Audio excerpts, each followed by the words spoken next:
Blah, blah, blah. Look, black and ugly as ever. However, I stay Houston down to my socks. It's me, it's Avery. And I'm here with my brother.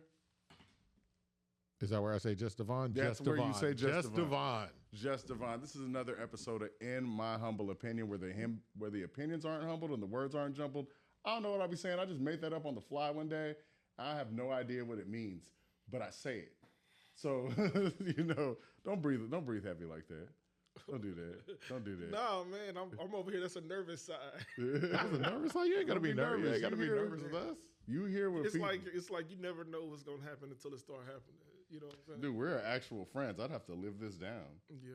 Yeah, like I'd have to, see you later and you'd whip my, you know what I'm saying? But look, I got a friend on this time. We have a friend on this time. Like, music's hard, right?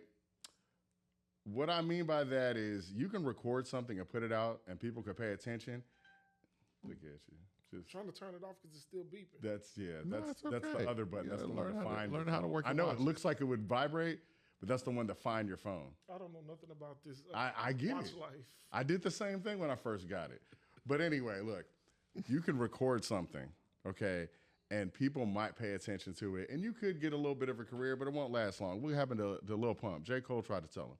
But there are people who are meticulous about their craft. They obsess over it. Our next guest gave me the opportunity to be a part of his album from morning to midnight. I got to see and hear so many mixes and arrangements of songs. He did so many because he actually cares. From meeting DJ Screw at Mars Music back in the day, to starting with Horseman, to founding his own music empire with the best people in the city and beyond. I mean, some of the names you can mention: Craig G, M's Up Milo, Rob Gillette, Lando, Chopper Style, Louis Rankin, Quiet Money Dot, Big Six Shooter, Lil Flip, KO the Conspiracy, B Honey, and my personal favorite, De Niro Sinatra. All the real G's, please stand up and all be accounted for. And if you don't give a fuck about a bit, then you're rolling with the mo. He keeps his ears to the streets. Producer, audio engineer, A&R for the streets. CEO of Black Label Music. Derryk Rhodes, ladies and gentlemen. Derryk Rhodes. All right. See, we're gonna work out getting like applause and all that other kind of stuff in, but we've been working on that for what episode is this? 186 episodes. So don't expect much from us in terms of getting the claps in. But do we need them? Do we need them? That's all I'm saying. I don't think we need them. I don't think we need them. Clap and chat. People clap. Clap and chat. Clap and chat. I'll clap for what we got going on, man. I do like that he said Lil Pump, because it's gonna break us into the conversation we were having before. Yeah, we're gonna start out early, because the only reason I'm gonna start it off with there is just because I think it's gonna lead into talking about you. So just starting off the bat. What'd you think about J. Cole's new album? I think it's good, but I'm not the biggest J. Cole fan. I got a group chat full of guys that swear by J. Cole. I always say J. Cole and people like Drake don't really make music for people like me. They make music for people like guys in the suburbs, people like myself. Like not really people like me. Y'all not really from the suburbs. No, bro. Y'all are from the suburbs, but y'all are not like. He's not from the suburbs. I am. Yeah, y'all not from. They make music for people that are like that take the music in from a safer space. People did not grow up getting chased by gang members, stuff like that. You know what I'm saying? He's from North Carolina. I think the best artist to come out of North Carolina is Little Brother. You know what I'm saying? Okay. I like The Minstrel Show. That's one of the albums that I listen to help me form who I am. After, The Chronic, song albums that were very very pivotal in my development as a producer, as a listener of albums, of the theatrical feel, like College Dropout, Late Registration, The Minstrel Show. Those albums really made me who I am as a producer. They actually helped me listen better too, because I didn't really know much about them when I listened to them. With J. Cole, I ain't never got that. You know what I mean? He's very talented, but he's not somebody that I would just say, man, this guy inspired me. Kendrick Lamar is one of those guys too. You know, I need to get a little bit of inspiration from everybody when I listen to him. You know, even when I first listened to So Far Gone, I give Drake shit, but he did something that made you say, okay, I remember what was going on. I remember people talking about his music. Cole has songs that I like. I listen to him passively, but I wouldn't say, look, let me go back and listen to this album one more time. Yeah, I've talked with a couple of people. I'm glad Tell you brought them what up. you said. No. I'm definitely gonna say it because I'll tell you. I'm definitely gonna say it because at least said that the word that you said, he's performatively black. I think he gets into that performative black.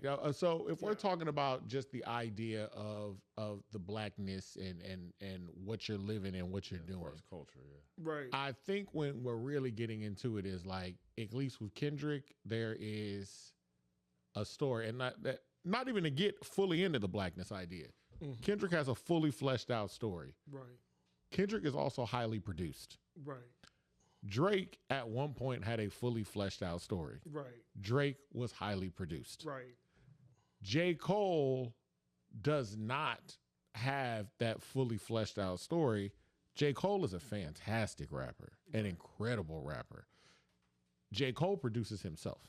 Right. Like, that's one of the big things that you're looking at, where it's like, J. Cole and this second album is really, really here. Push up on the mic a little bit. There we go. This second album, or this recent album, the double disc, is all him. And he's built his career, of course, off of, hey, it's me. Like, no features. I'm making a lot of the songs. Right. I mixed it. I mastered it. And for some artists, not for some artists, for most artists, because when we're talking about music, a lot of great music, most great music is collaboration. It is very. Stevie Wonder collaborated. It's a lot of people working Jackson together. Collaborated. I think that's why I think my project was as good as it was, because even though I was in there by myself a lot of the time, you know, it was still collaborative. Yeah. Because I have to give an idea, have to bounce an idea off. You know what I mean? That's the thing that you have to do. You can't just say, oh, I did this by myself, you know, and just let that be especially as a producer. Is a producer being in the studio by yourself, even I'm sure he works with other people, you know, they come in, but, you know, it's just like you said, it's good to have somebody kind of sculpting your work. Yeah. And there's nobody to really push you. And I'm talking about sculpting your work during the process. Right. Not necessarily, because I know people be like, oh, was anybody listening to this? And if this album was edited down to like 10 songs, right. I think we're talking about a totally different thing for a lot of people. I think it's one of those things where it's like you're giving your fans exactly what they wanted. Absolutely. But it's the same thing like what we were saying, like I was saying before. Notorious Big, rest in peace, fantastic rapper, had to meet some producers, you know, had to meet people to be like, hey, let's sculpt this. Right. Let's figure this out. Let's flesh out this story. You can't rap for this amount of time, for this long. You're showing us your skills, but we try to make a song now. Right. You know what I'm saying? And so there are points on this album where I see J. Cole where I'm like, dang, you really showing us your skill. Like, this is impressive. Right. Everybody's not getting a chance to really see how impressive it is, because it's not really, it's not the best story. I still don't know. Think, yeah. To me, with this project, you know, just because I listened to most of it. I got through the first few songs. Some of the ideas are not very original. So you haven't listened to the whole thing? Bro, I don't got to listen to the whole thing to know that it's good. I'm going to be honest with you, and I'll give you examples of 2 projects that I listened to, and I knew that they was probably instant classics. To Pimp a Butterfly and Invasion of Privacy by Cardi B. I didn't need to listen to them projects 10 times to know that they was as good as they were. But you listen to them fully through, though. All the way through one time. You gotta listen to this full J. Cole. All the totally way through one time. I listened to it. I heard a Bone Thugs and Harmony impression toward the end of the first disc where he's doing some singing. Like, well, I know that harmony. pissed you off. No, it didn't. Because I think when he released Forest Hills Drive, he got a song on there with Bone. And that's cool. I love Bone. But I hear the impressions and I hear like these East Coast type beats. You know what I'm saying? And I don't think he utilized the Future features good. You know what I mean? I don't think he did either. I think this album is self-indulgent, but I still think it's pretty good. Yes, no, I ain't saying it's nobody, bad. And that's the thing. Nobody's saying it's bad. I don't necessarily know that I'm going to go back and listen to it. I've been listening. You haven't? I've been listening. See, and the thing is, Cole. I ain't a fan enough. Y'all, and the thing is, I'm a producer, and I'm a producer that can listen to something one time and know that it's that good. But if I ain't a fan of the music, I ain't a fan of the music. I ain't listened to Cardi B album again after I listened to it that time, but I heard it so much everywhere else, it didn't matter. Yeah. You know what I'm saying? Still, it didn't matter. And even with To Pimp a Butterfly, some of them songs, they're good. But I don't want to listen to that. You don't want to hear If These Walls Could Talk anymore? Bro, what is that? I love that song. I know King Kunta, I know All Rights, and I know some other songs. You see what I'm saying? But I ain't just, is this dick for free? You know what I'm saying? He's got the moments. Wesley's Theory. Yeah. You know what I'm saying? I think I listen to... I don't want to listen to the whole... the thing is, it's too all over the place. It's musically, it's all over the place. It's got your P-Funk beat. You got your kind of trappy beat with the Pharrell, We Gonna Be All Right. You know what I'm saying? You got the Dr. Dre type gangster beat with King Kunta. Yeah. That's cool. It's not as put together as GNX with a specific type of sound. You see what I'm saying? But you knew when you first heard that, you're like, yo, this might not be my favorite Kendrick Lamar album, but I hear that this is going to be something. Man, look, when I listen to Good Kid, Mad City, I listen to it multiple times over and over and over and over. That is a story. I get it. It's got a feeling. The music's supposed to have a feeling. It's supposed to feel like something all the way through. Just like even with The Chronic. You know what I'm saying? I listen to that album. All the songs don't sound the same, but they got a certain feel that go together. You see what I'm saying? Yeah. That's what I mean. And I think J. Cole album, this last album, it's good. It's produced well, but I think he's making a version of the hip hop that he grew up on and that he thinks that the people that he, I guess, are his peers, that's what they want to hear. But I don't think that I wouldn't want to listen to it again. You know what I'm saying? I don't want to. I'll go back and give it another opportunity. I would, but I still say it still suffers from the same thing. He's a fan of it. I'm a fan of it. Self-indulgent. I'm not the biggest. Is it my favorite J. Cole album? No. I never liked J. Cole. Got some good albums and he's got some good music. He have a lot of good music. He's just not the person that I just want to listen to all the way through all the time. Oh, no. I like J. Cole. I can't do it. I like J. Cole a lot just because Diamonds, people hate it, but I love it. I started listening to and K.O.D. And that's the funny thing. Yeah, K.O.D. is my favorite album. That one was good. But see, the thing is, he just never done nothing for me to make me just say, let me go back and listen to him. I don't relate to J. Cole. Do you have to relate to the artist to listen to him? Not necessarily. Okay. No, not necessarily, because I don't sell drugs, but I love Hov. Thank you. I love Hov.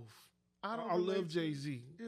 You know I don't relate to Bone Thugs. But I don't relate to Bone either. I ain't never smoked nobody. And I ain't hardly smoked that much herb. You know what I'm saying? And that's their whole personality. Smoking weed, running from the cops and shooting the enemies. You know what I'm saying? I ain't never did. It's like almost like a Jason Voorhees type thing. Yeah. I don't relate to it's like it is what it is. You know what I mean? I'll say this is funny. Things like Boys in the Hood, Minister Society, I can't watch that no more. Why not? Because I feel like I relate to it too much. And it's almost like it gives me, I wouldn't say an anxiety, but it's like, man, it feels too real sometimes. You know what I mean? It just I can't enjoy it as much. Yeah. You know what I mean? Yeah. But even with Bone, they just the fact of the matter. Let me go back to Bone. They just made it sound so good. Of course. Yeah. Shoot 'em up don't sound like it's that dangerous. Shoot 'em up doesn't sound like they're shooting up anything. Like 50 Cent. Yeah. 50 Cent, when he would, I was listening to him today. My shirt for some shit. Man, come on, man. 50 Cent make a diss song. He'd be singing, I murdered him. I murdered him. Nigga, I know you hate 50. I don't hate 50 either, but at the same time, it's like, Who do you like? I mean, look, I just, it's like sometimes, because if we look now at the catalog, I can go back and say, is it really that good? Yeah. And it's cool, but it's like marketing helps out people so much. It did. It helps out a lot of artists. Marketing always just helps. like we were talking earlier, because we have our conversations prior to us getting rolling. I think that marketing helped out a person like Jay-Z. He knows how to initiate good timing. Absolutely. He knows about timing. Yeah. Everything about him.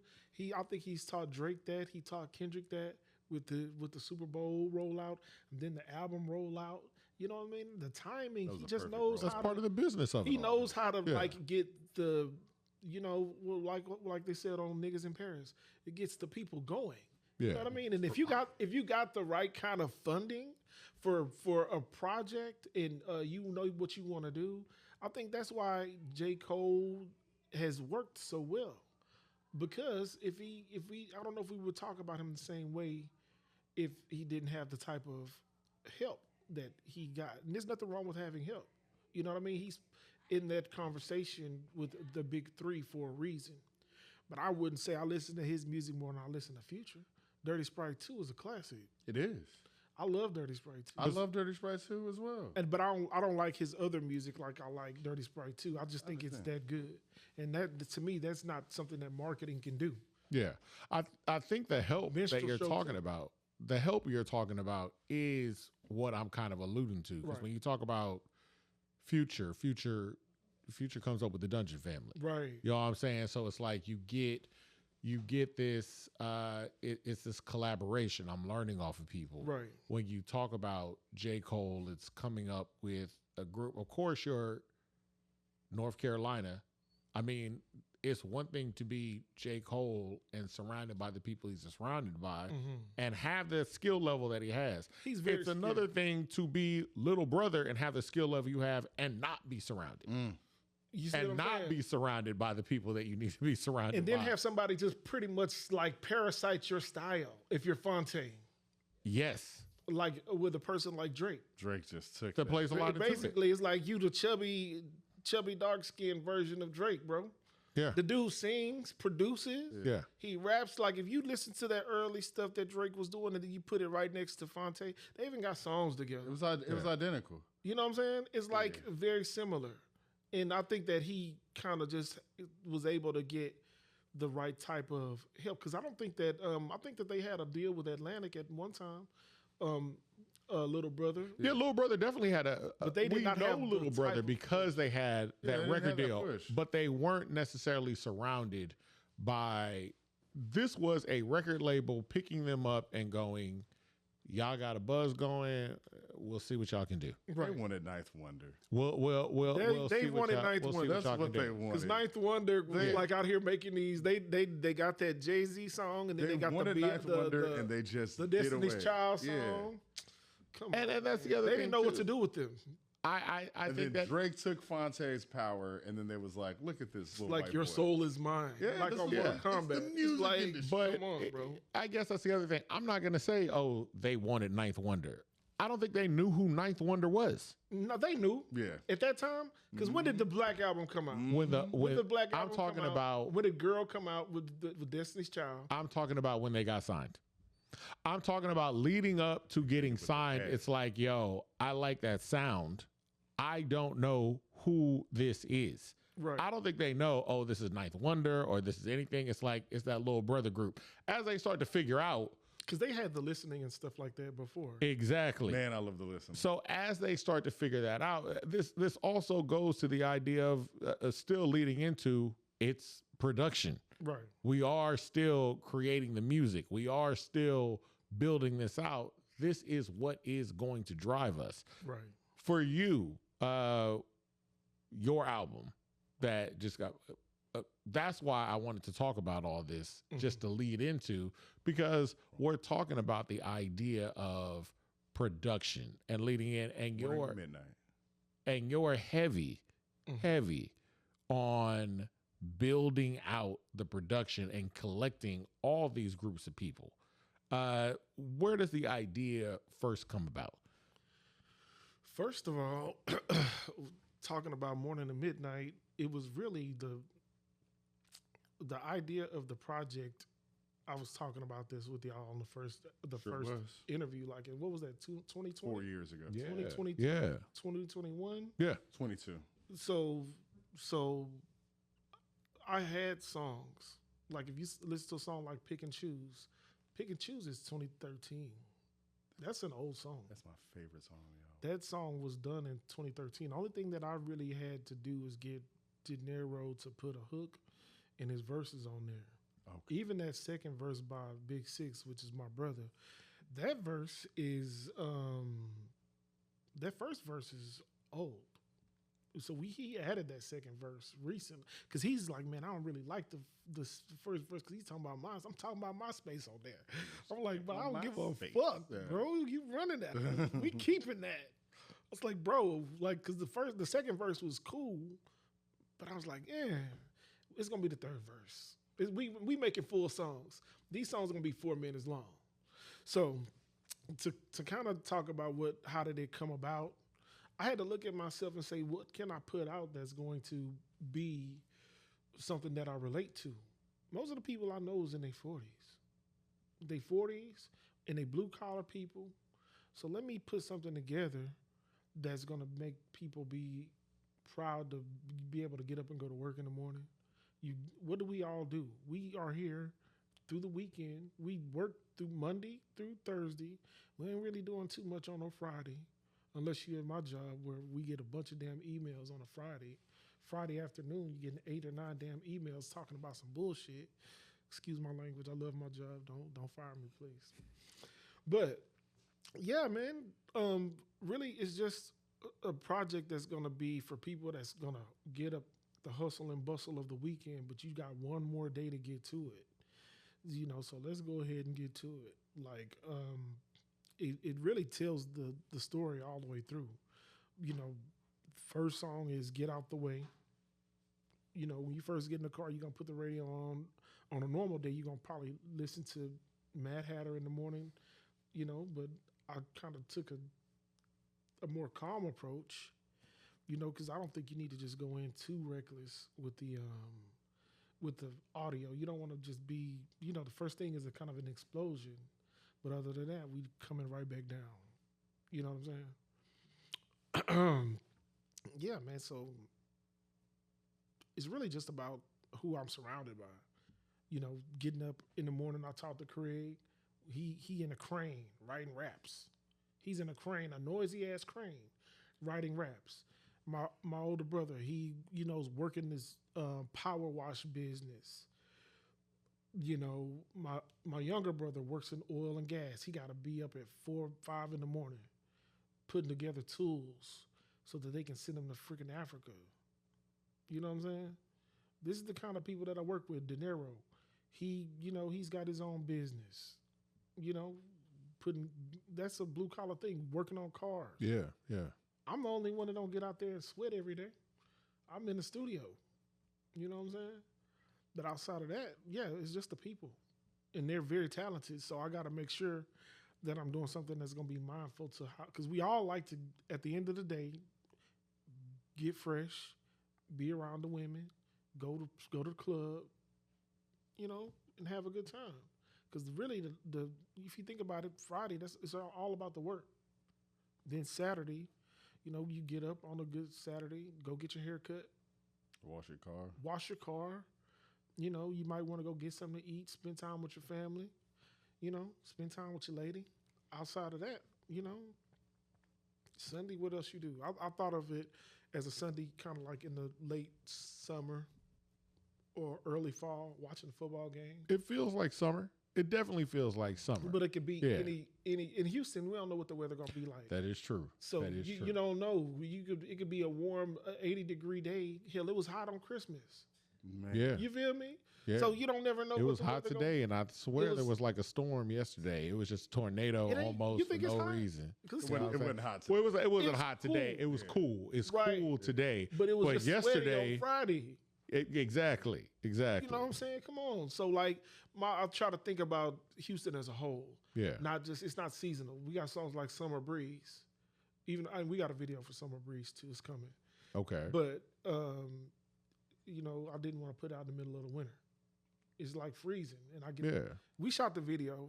Shout out to Square Business Media. Kevo. Oh, Square Business? Yes, Square Business Media. He got kind of caught up, with work. Working on a lot of dot stuff. Yeah, I was about to say. So we pretty much shot like 2 videos that day. We shot Fantasy, which is on Craig G's album, a song that I produced, and we shot Summer Breeze, which is on the album with B Honey, Craig G, Big Six, and Pert. And yeah, man, he got kind of backlogged with the work, so I didn't get the video back till December. Shot it in August. And I was like, bro, take your time because I'm going to work on a deluxe for the album. Okay. So, yeah, it just took us some time to get it back. But we actually did have. I was wondering what was happening with that because I remember seeing your social media. Yeah. You shooting the videos, and I go, I'm sure it's going to come, but you were telling me about the deluxe. So I was like, I know there's a plan there, and I don't want to, I ain't trying to just pry. I'm going to put out another version of the album soon, really soon.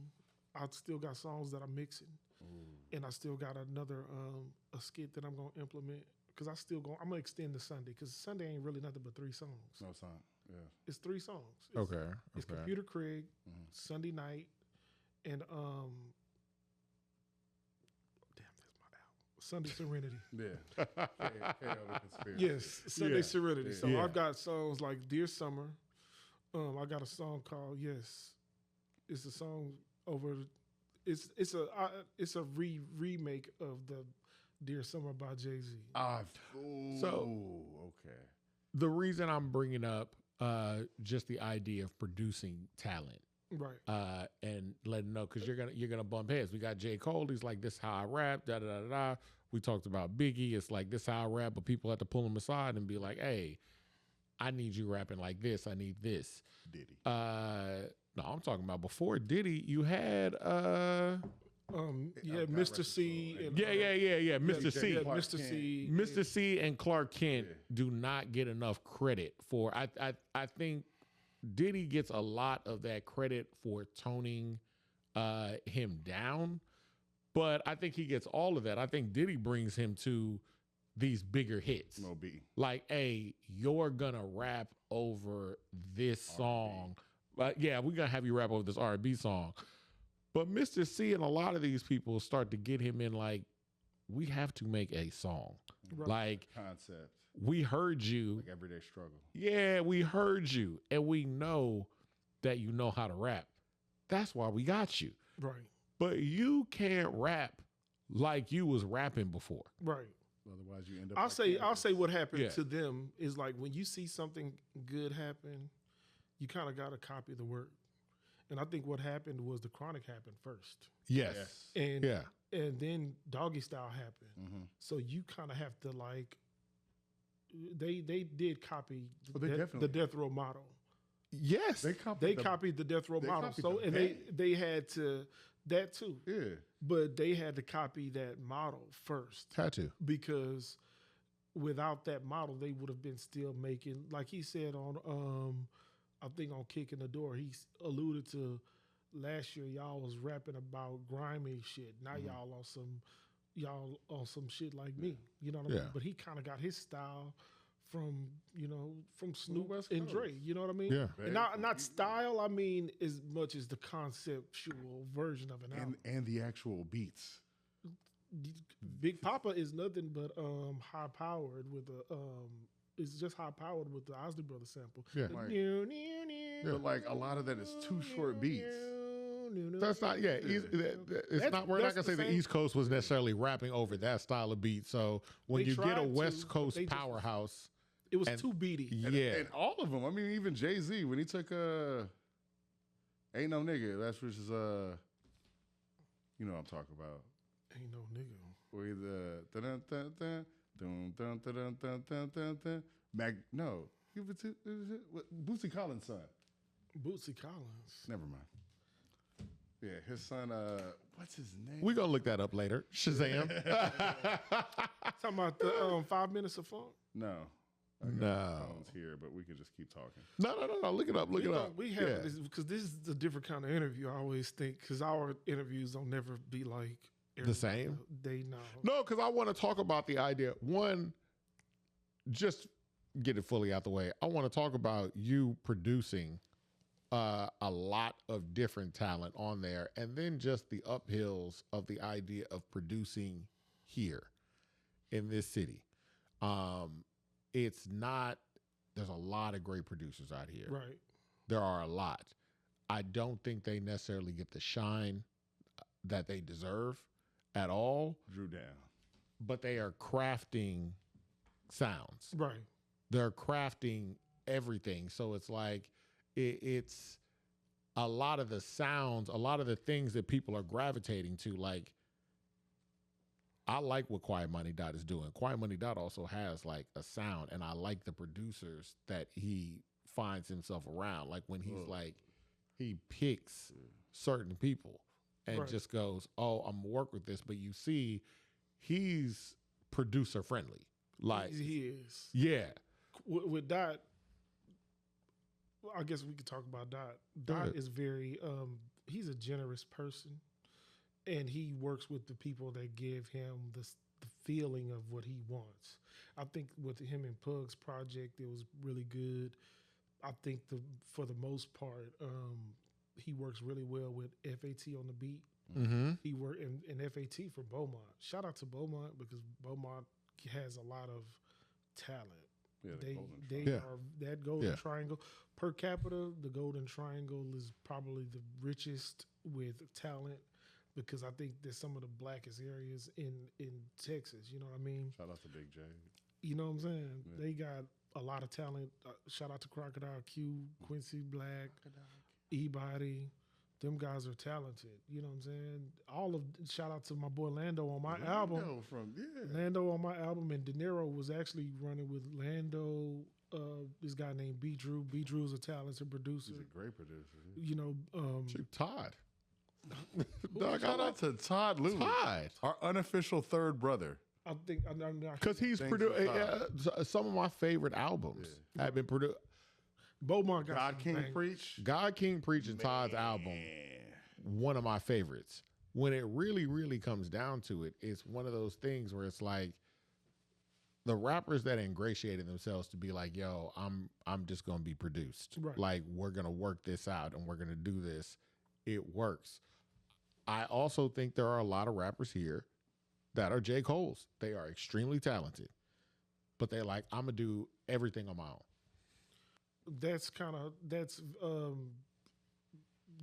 A lot of them do. But see, the thing is, what can separate the artist from those kind of guys? A lot of it's the engineer too. Yes, a lot of it is the engineer because I'm like we were talking about Dot. You know, people don't give EDF enough credit for he's a very talented, astute guy. He's smart. You know, he knows how to record. He's also an artist as well. You know what I mean? So his rapping, it kind of helps to translate to better music because they kind of bounce off of each other. You know, and I don't think people really know to give EDF the credit that he has. So that's the stability right there. It don't necessarily got to be a beat maker. Yeah. And I can even say it like myself with Craig and with Craig G. Craig is a good artist, but he don't get what he get as an artist without myself and my stability as an engineer and as a producer. You know what I mean? And I know you kind of alluded to how do I work with these people? You just got to be patient. You got to know everybody's tendencies, what they want.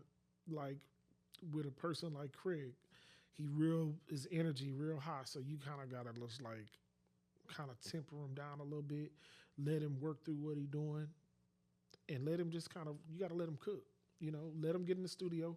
You see, a lot of his music is high energy. I gotta let him work the way he worked. His music hadn't sounded the same since he started coming over there. You know what I mean? And I've given him opportunity to kind of spread his wings as an artist, and we work efficiently. You know what I mean? Even working with my guys, you kind of got to be in the trenches. It's hard. The best thing that can happen to a producer is having like 10 or 20 guys standing over you telling you what to do. You got to be thrown to the wolves as an artist. You got to be as a producer. What I mean, as an engineer, you gotta know how to work in in very intense situations. I'll be like wondering how Mike Dean does it, working with somebody like Kanye or Travis Scott. These dudes be all over the place. They're crazy. Yeah. It's like, how do you work with these guys? But if you've worked with artists like that before, it lets you know you got to kind of be chiseled. You got to be forged in fire. You know what I mean? And I think that's a good thing about the music. It's supposed to be absolutely all of these entities working. And like, of course, there's the front man. Right. There's the face of the operation, right. But there needs to be somebody in the background be like, hey, let's try this. Let's push this. I think you did this, but I can push you more on this one, or know when to back off. I do that too, because sometimes I got to challenge the artist. You know? I do that. I don't just let everything fly. You know what I mean? Sometimes, even if they're paying me, it's like, bro, I think you could be doing this. Or even like say, hey, even like with some of these songs that I've done, like for Craig, like Computer Craig on his album, I don't submit beats to people like that. Only person I really submitted beats to is to Dot. And that's how we got Larry Bird. Because I sent him a couple of tracks, and then I was like, man, let me send him this sample right here.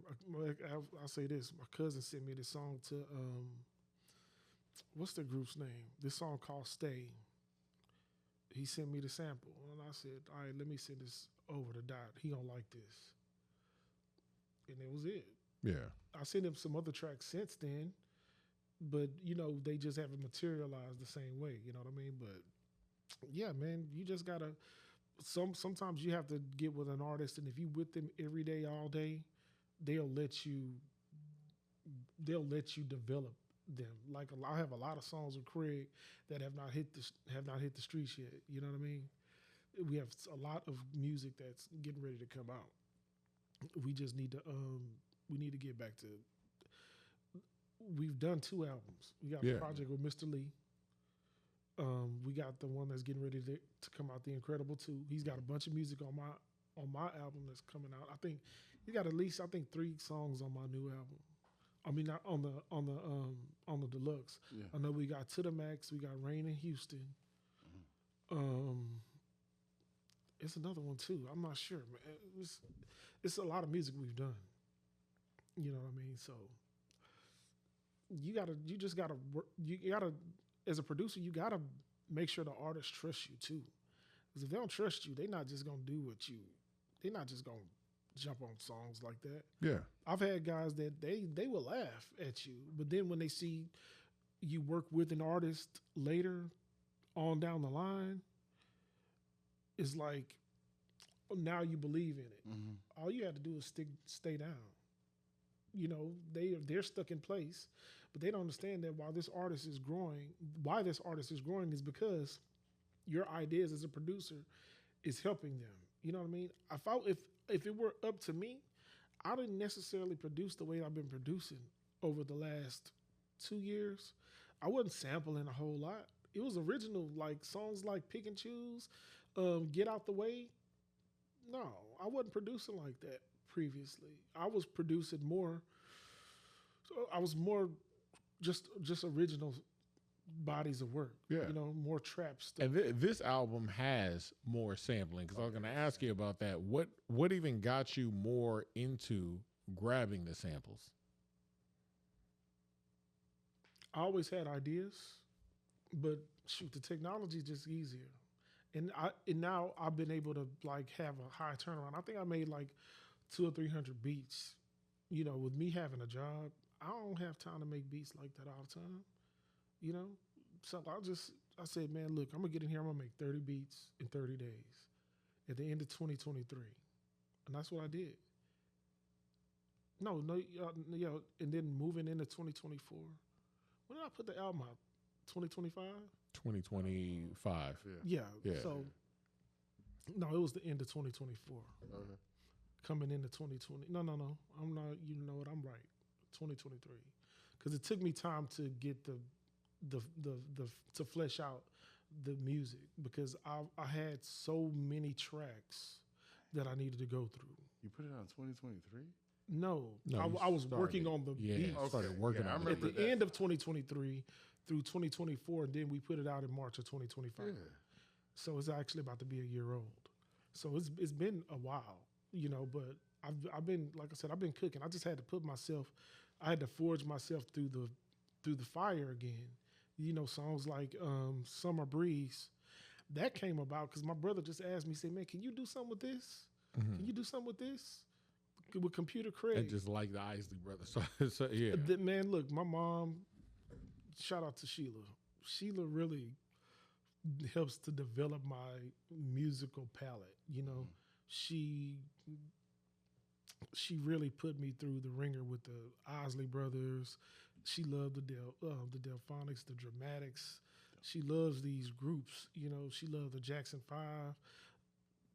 5. So a lot of it is just, man, can you loop this up with Craig G, Computer Craig? He was finna rap over just a regular ass loop. He was just finna rap on a regular loop. And I'm like, bro, we ain't finna do that. I got something to this already. Let me let you hear it. And then he heard it. And then we just pretty much put it together that night. He got excited. He heard it. And then I started just doing all the breakdowns and stuff. It just took off. We just pretty much put the song together in one night. And then after that, I think I started cooking up Sunday night. I'm not sure which came first, Sunday night or Computer Craig. What makes you decide to put together a whole album with a compilation of artists, as opposed to just picking out an artist like Craig and saying, let me just produce you? Because you had already created a few albums of him. What made you be like, you know what? I want to make an album. I think as a producer, we all need to put out a body of work for yourself. We have to. I don't see why you wouldn't want to do that for yourself. I looked at Quincy Jones, Kanye West. I really just felt like I needed to put out a body of work for myself that represented myself. What would I want to be remembered for? Because hell, I'm looking at 2017, I've been going to a lot of funerals. Boy's not making it. We not making it out of here. So, and I don't want to just be the guy that was a good engineer, but he ain't really did nothing. I went to a studio, 713 Studios, and I talked to the owner there. He was like, man, why you don't have more placements? And it ain't really no good reason. I need to be working. That's why I've been submitting tracks to artists, trying to do work. I need to be out here. And then hell, do you look at it, you see how you affect the artist too. Just like I'm not sure if y'all are familiar with the song called Sit It On That Chrome by Craig G. Yeah.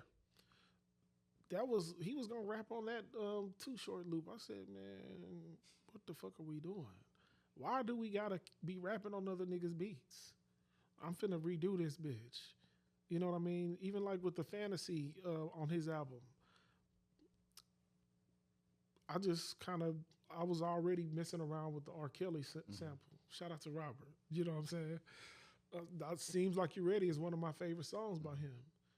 And I was like, man, I have an idea, but I just needed the technology just made the idea able to do it faster. You know what I mean? And just do it accurately. How I always thought I would be able to do it. You know, I just needed to get in and start working harder. I need to work a little bit more. Now being on this side of it, because I feel like, I guess the added thing is also there's that the takeaway, I guess, from being a producer a lot of times is like, hey, if I'm sending off my music to other people and they're taking the reins and they're moving forward with it, is like, I produced it. Now, artists, you go do what you need to go do with it. With this, it's reverse. Like, the rappers came on, they did their stuff. Now it's you. What is that like now, being on that flip side where it's like, okay, now I got to be the artist? It's hard because just since I put the album out, I haven't stopped working on other people's stuff. Yeah. I've shot the video a long time ago, and it ain't gonna come out till probably March. You know what I mean?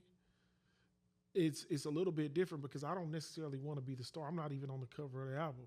Yeah, I'm gonna do the deluxe. I'll be on the cover of the deluxe. Smart. Because I need to be out. I need to be out there, but it's a little bit.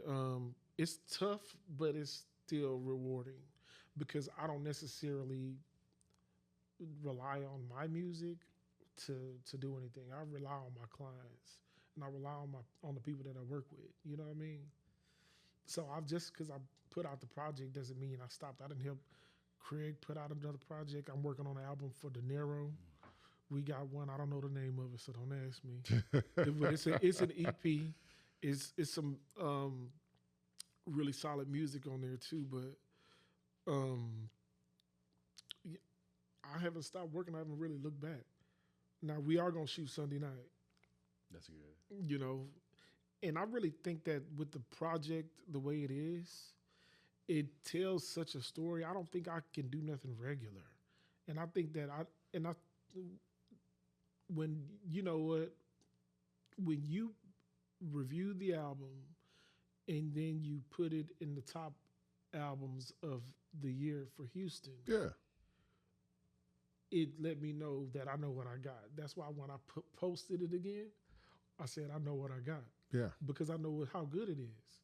I know the work I put into it, and I know what type of story it tells. I can really make little episodes off of this album.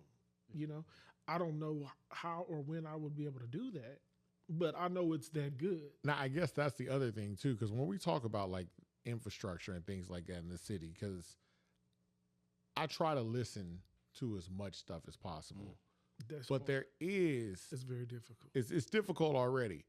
Also, I try to give a variety of the work because I'm trying to do it for the music quality that I like on there. Right. That all being said, there is a stark difference between the marketing that happens afterwards too. Right. And that is something that I think is particular about this city. Right. Because, and not that, it don't happen in other cities, but we're a large city. It's like fourth largest. Marketing here, I mean, talk about just even trying to market the album, the plans, what are there? And if there aren't, like those are the, because see, I feel like it's one of those things too, where it's like, I want to push on y'all the way you push on the artist when you're producing. Like, I want to see it. So I'm gonna say this again. I put out what I knew I had because I needed to make sure that I'm not leaving nothing behind. Yeah. You see what I'm saying? Yeah. I'll be working with somebody that I wanted them to listen to the album in its full because they weren't coming around to the album. They weren't coming around to be a part of it. But they passed away. My boy Lil Herb. You know what I'm saying? I let him hear Sunday night. He had Craig G on there. He heard the song like with Craig G verse because I think Dot wasn't on there yet. And Lil Kiki didn't come in till like the weekend. No, we had the song a while ago, but It was damn near the end, wasn't it? Yeah, him and Mike D. No, you know what? I think we did Kiki in 2024, and I think Mike D was like the last part of the album. But yeah, man, my boy Herb, man, he passed away, and I wanted him to like see, look, this is what you need to do so we can get you right, you know. But I didn't get the opportunity. You know what I'm saying? He wasn't able to hear the full body of work. You know, I'm sorry to hear about that. So, and this somebody that's on a lot of our music.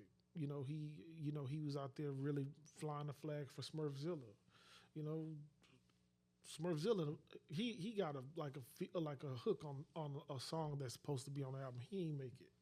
You know what I mean? So, dang.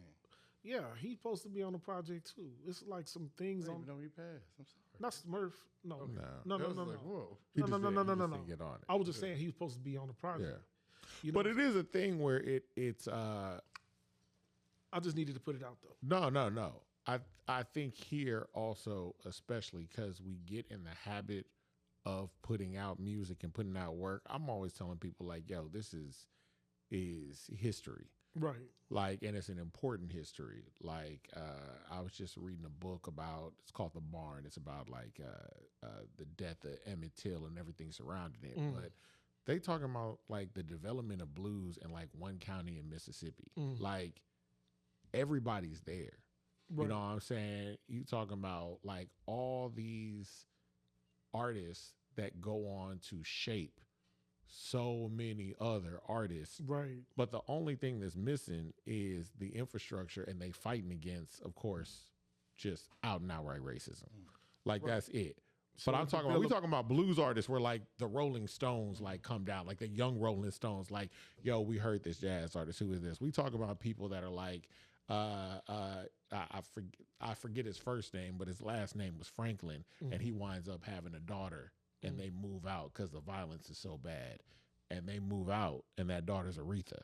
Right. You know what I'm saying? It's like, you've got all of this, and for you in particular, you've got a great collection of like here, that Houston sound. Like, that's why I really like the album. It's like, yo, this is really encapsulates a weekend the same way that Dr. Dre encapsulates,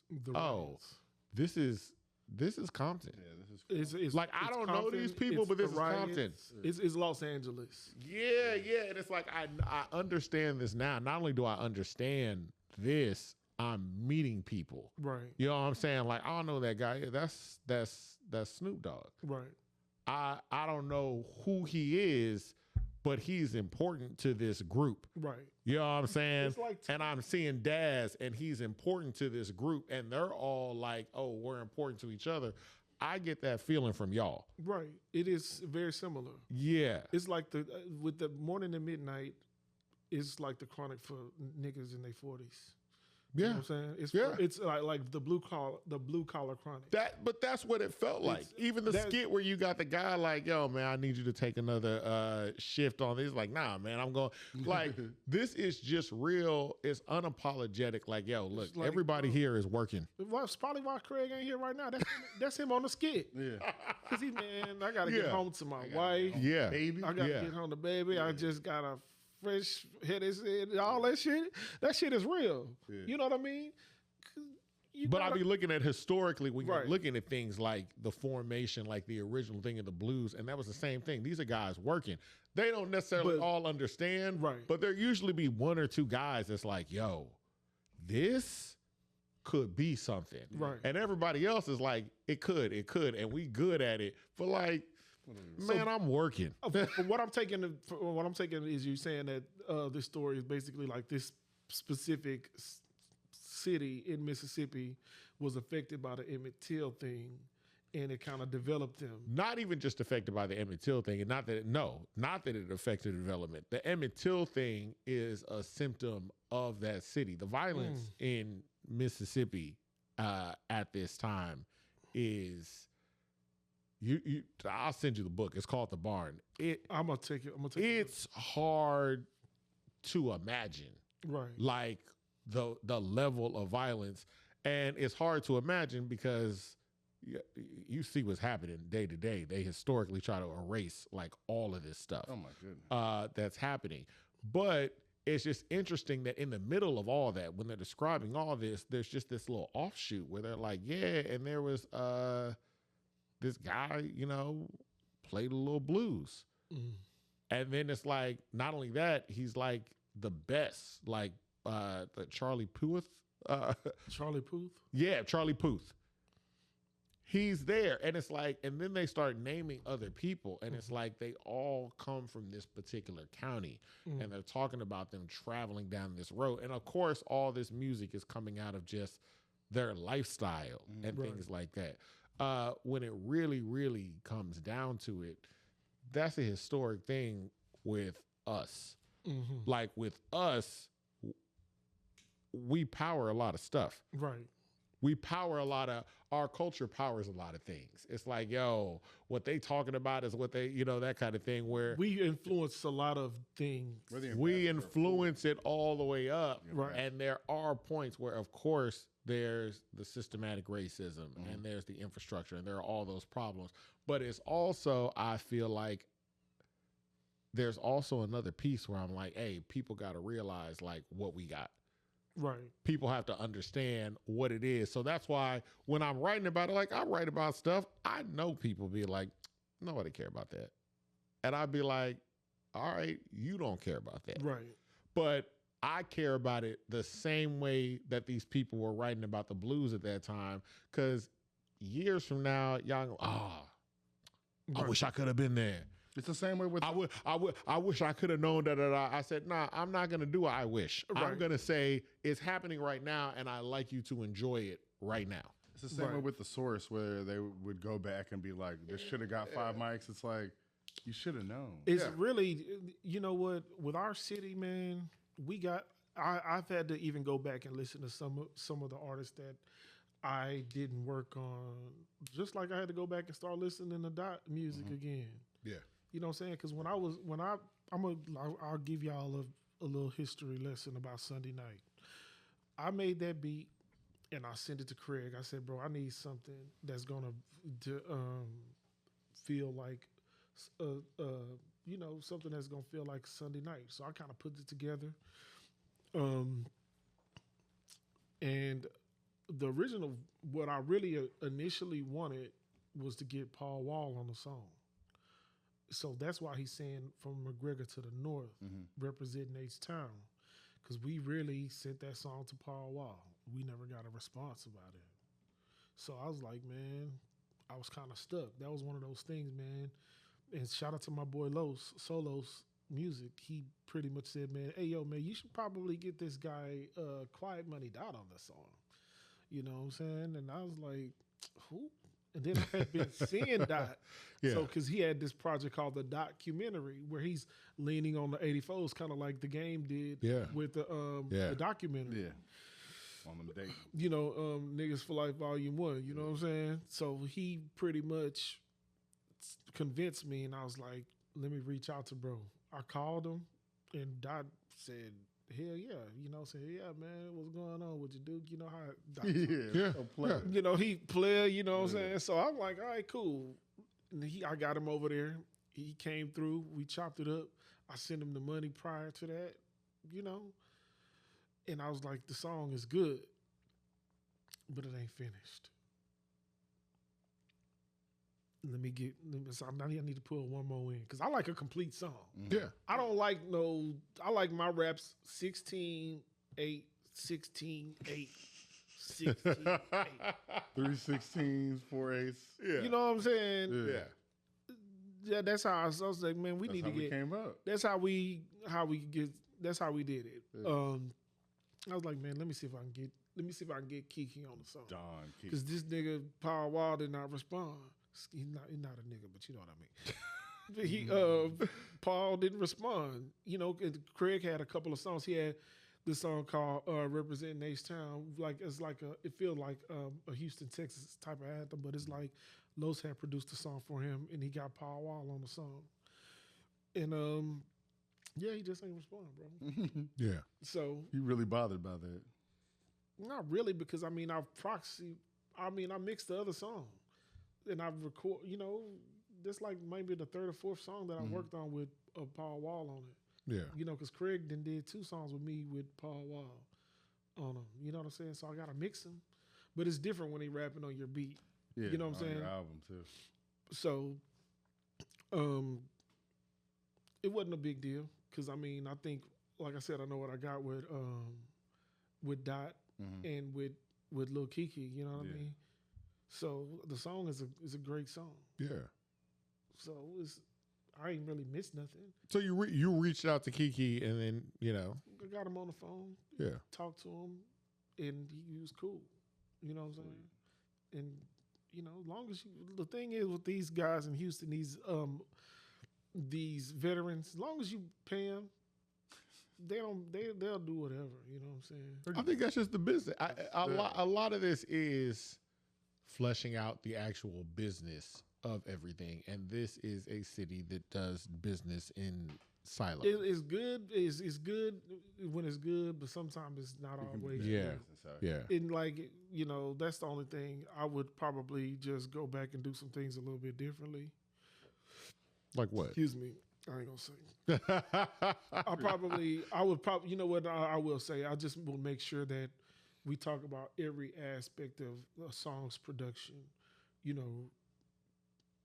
Instagram, videos, things like that. Because I ain't really talking. I ain't know how far we was going to go. Hell, if I had to force myself to put the project out. Because I wasn't, I had to make sure that I just finished it. I needed to see it through. Because how long I've been talking to y'all about an album? Yeah. When we talk. We just need to see the motherfucker through, bro. So with your deluxe, though, are you now filming behind-the-scenes content?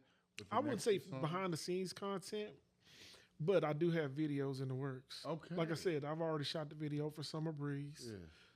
Sunday night coming up, so that kind of stuff. And then I want to make sure I highlight some of the artists that's not Craig G or Quiet Money Dot. They are already established. You know what I mean? They are already good. They don't really need to they don't really need the boost. You know what I'm saying? You want to highlight your Snoop, De Niro Sinatra. Well, we got a whole album coming out. We got it's solid too. It's not just the only thing that we need to do is get on the right page with the name of the project, the presentation of it, because he already been working. Y'all been seeing these songs that he been putting out there. Yeah. I think there's one he got with Claymaker that he put out, but them other songs I did them. I'm putting them songs. He ain't put my name on them, but I did them motherfuckers, man. I'm the one that's. Yes, we got like a good 6 or 7. We got one more song to record, and he's just got to do a verse. But outside of that, it's good. Yeah, you coming to do your part 2. We don't have to talk about that. Yeah, we do, because you the voice. You're the voice of You're the voice of my album. Avery is the voice of my. Oh yeah, there's this dude named DJ Swinglow. He's hilarious. I was about to say, you're the voice. You're the voice of the album. Is this gonna be a running thing? This is the second time he's been on that. Okay, because he did the first. The first album. He did the first album with De Niro, Perfume Not Cologne. Yeah. Then that's right. DJ Swinglow. That's right. That's yes. right. Yeah. And so now he's his other alternate DJ name. He's just working for a radio station. Oh, really? Yeah. Okay. DJ Swinglow. Why would you change your name? Yeah. You're not changing it again. You coming back. DJ Swinglow is back, baby. Oh, that's the name. Yeah. So I'll probably have you just come on there. You're gonna be like the guy on Big Pimpin' that's giving the poetry. The Big Pimpin' from the Dog Pound. Yeah. I know which we know. We know. Yeah, rest in peace. There's a Big Pimpin'. There's like multiple for people that don't know. Above the Rim, the Dog Pound got a song with Nate Dogg, Daz, and Snoop Dogg. Yeah, I love that. Yeah, do. Yeah. So then there's a guy. Such a Houston type vibe on that song, bro. You know what I'm saying? Yeah. So yes, you're gonna be on that project. I just need to make sure that we flesh out the time. But yes, I've got his project. Like I said, so much music with Craig. And I'm actually start brainstorming a new project that I'm gonna start working on. But the thing is, people think you're a producer. They think you just got money, bro. I don't got it. I ain't got it. And see, that's the other thing where it's like a whole, because I liked I got lucky with this project. Yeah. With my guys because they really carry a lot of the album. Like Big Six Shooters, my brother. Like not fake brother. That's my real brother. Yeah, it's your real brother. You know what I'm saying? But that's why I like the storyline in this album. You're fleshing out characters because you've got Big Six, you've got De Niro, right? You've got Incredible Craig, right? So it's already like, okay, I've got my core group of people that we're on, and then we're also like, okay, I've also reached out to people like Quiet Money. I got Lil Kiki. I've also got like M's up the KO the Conspiracy, most of them. We got Milo, and Milo's entire like the M's Up group, and we've got, so it's like all these connecting pieces that surround the core that still make up the Weekend. Right. Which would make sense. It's like, yo, I'm going to run into these different groups of people on the weekend. Absolutely. My core group branching out and going out to do stuff. Right. So that's like a pretty loaded way. But yeah, so, because I mean, you didn't really ask no questions, but it's like you're right. Because the thing is, I've worked with. Don't forget about B Honey. B Honey. I do have an idea that I want to do for B Honey, but it's so much talent and not that much time. But like even with Milo, I did Dickies and Chucks. I recorded it and I produced 3 songs on there. I'm singing a hook on there. You know what I'm saying? M's Up. Lando, I had produced. I didn't really I would say proxy produce because I recorded and mixing a lot of his songs on his album. On his very first project that he put out. Very, very talented brother from Beaumont. Who else on the album? Like, I've produced so much stuff for. So I know you guys say Big Six Shooter. Yeah. Him and Pert are in a group. Yeah. Called Mob Life. We've done. They just need to decide what they want to put out. They got more music than anybody. Videos, man. We did Spike Lee. Okay. Yeah, we did a song called. Y'all look up Spike Lee one day. It's a banger. Me and my business partner Rodney, we did that track like. And I ain't really even been producing with Rodney that much. And Rodney he talented. You know what I'm saying? He just so busy. That dad life be carrying boys off into the wilderness. It's like, golly. The dad and the wife life, you know, it changes. It changes you. It changed today. It makes you a different person. You know what I mean? So you got to focus on what you got to focus on. But I really want him to get back because he got that like softer side. But sometimes he just get it. Especially with the original music, he know how to add that harshness to the tracks. You know what I mean? But yeah, man, pretty much, man. I've worked with everybody in proximity base, and it's like if I say, "Hey, yo, I got this idea, let's do this." I owe a lot of people music because they did this album too. Like my man Leno on Sunday Serenity. Me and Trey G just did a song for a guy named D-Ro out of Alexandria. We basically redid this little flip. I Can Do That, but it's called Something About That Red. You know, he works with me. You know, I'm just work. You don't really know how much work you've done until you actually sit back and having to start. This album alone and the branches out, right, is a lot. Like Lil Flip is on I'm about to say Lil Flip, Rob Gillette. I love what you did with Rob Gillette on this album. Let me talk to him, man. Yeah. Rob, like even I produced on Rob and Jedi's album. Yep. Yes, you sure did. Yeah. Like Legend and of course Corner Store Legend. This Dez Called It, I really did that. Like they went and made edits and things like that, but Cut the Nets Down. I think I recorded a song on that album. I be cooking, but I don't really. Jedi was on here saying this is the first album he felt comfortable being able to send songs out because he like trusts you guys. Yeah. Shout out to Jedi. Shout out to Jedi. Shout out to Jedi. Yeah, good. You know what I'm saying? He's a talented guy too. Yeah. And he let me kind of, I wouldn't say he let me, but I just went in and just, if I'm a producer, I'm gonna do what the fuck I'm gonna do. Like I even quantized one of his beats, bro. Like and he ain't with. I'm pretty sure he don't. None of his music is on time. Yeah. And with that song with "Cut the Nets Down," the celebrating till we get our day on. That man, I had to quantize that beat, and I was like, man, fuck it. If they don't like it, they don't like it. But I did it anyway. And they didn't come back and complain. They ain't say nothing. Then they played on top of it with the guy Phil. Yeah. He played on top of the track. It came out really good. Yeah. Dez caught it. That bitch is hard. Sometimes I just go back and listen. And I just think I did that on the fly. Yeah. Yeah. But I think that speaks to that. I ain't a whole lot. You know what I'm saying? I think that's part of the exercise. You doing it over and over makes you do it fast, and it kind of becomes second nature. Even like these last few months when I was working on tracks that I was sending to Dot, I was just cooking.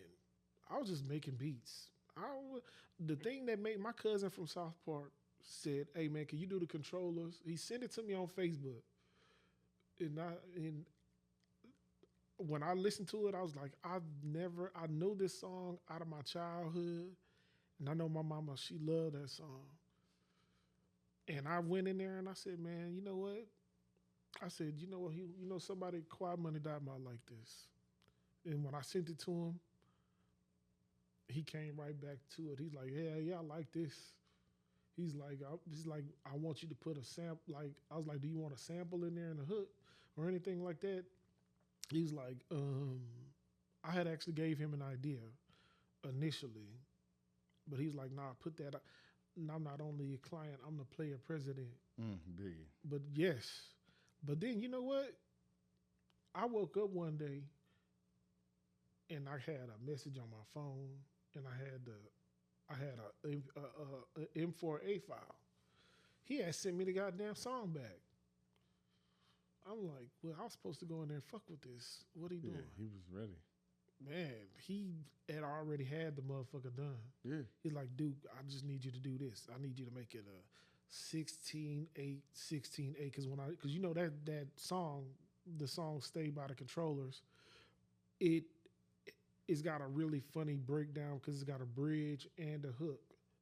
And songs back then, the structure was different. It was not just 16/8, 16/8. No, it was R&B.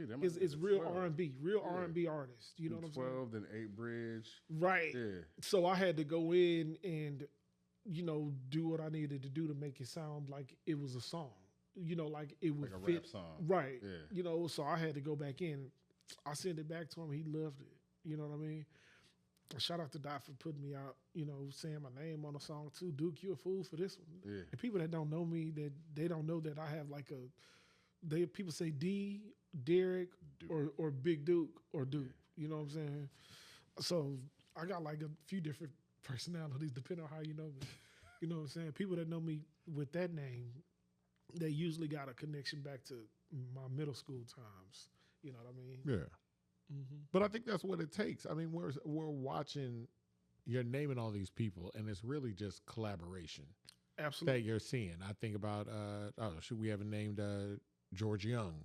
Like we see a lot of people out here doing stuff, but it's all these people working together are putting together a lot of the things that we're highlighting, that we're talking about. I'm gonna be 100. I probably ain't said more than 10 or 20 words to George my whole life. You've never. We don't have those kind of conversations. You know what I'm saying? But get back on Clubhouse, bro. Not even on Clubhouse. I know you guys weren't talking. I'm saying get back. We back. So y'all back on there? I need to get back in the mix. But yeah. But yeah, me and George, if George needs something, like, I'll just make sure that if I walk up to him in the public, I'll say something to him real quick. You know what I'm saying? I keep it moving. Mm-hmm. But I work with him through proxy through those other guys, like a Rob or Jedi, because I think Milo. Jedi and Milo and them, you know what I mean? Yeah. Like even with De Niro, you know, we work and we don't gotta just like chat all the time, you know. But he cool. Shout out to George, man. He just, you know, we kind of are in our own worlds, you know. So I understand as a producer, you know, everybody not gonna be, you know. It ain't overly friendly, but it's like not no bad thing. You know, George is, you know, he in his own world, he in his own mix, you know what I'm saying? But like I said, anything that we need, like he needed a song, like the G-Ride song from Milo's album that got De Niro on it. You know what I'm saying? I think that, no, he actually recorded it over there. Mm-hmm. But I think they sent me something recently for the De Niro album with, what's the young man name? What's the dude name that be rapping with Milo? Smush Brothers. He on our album. Yeah, okay.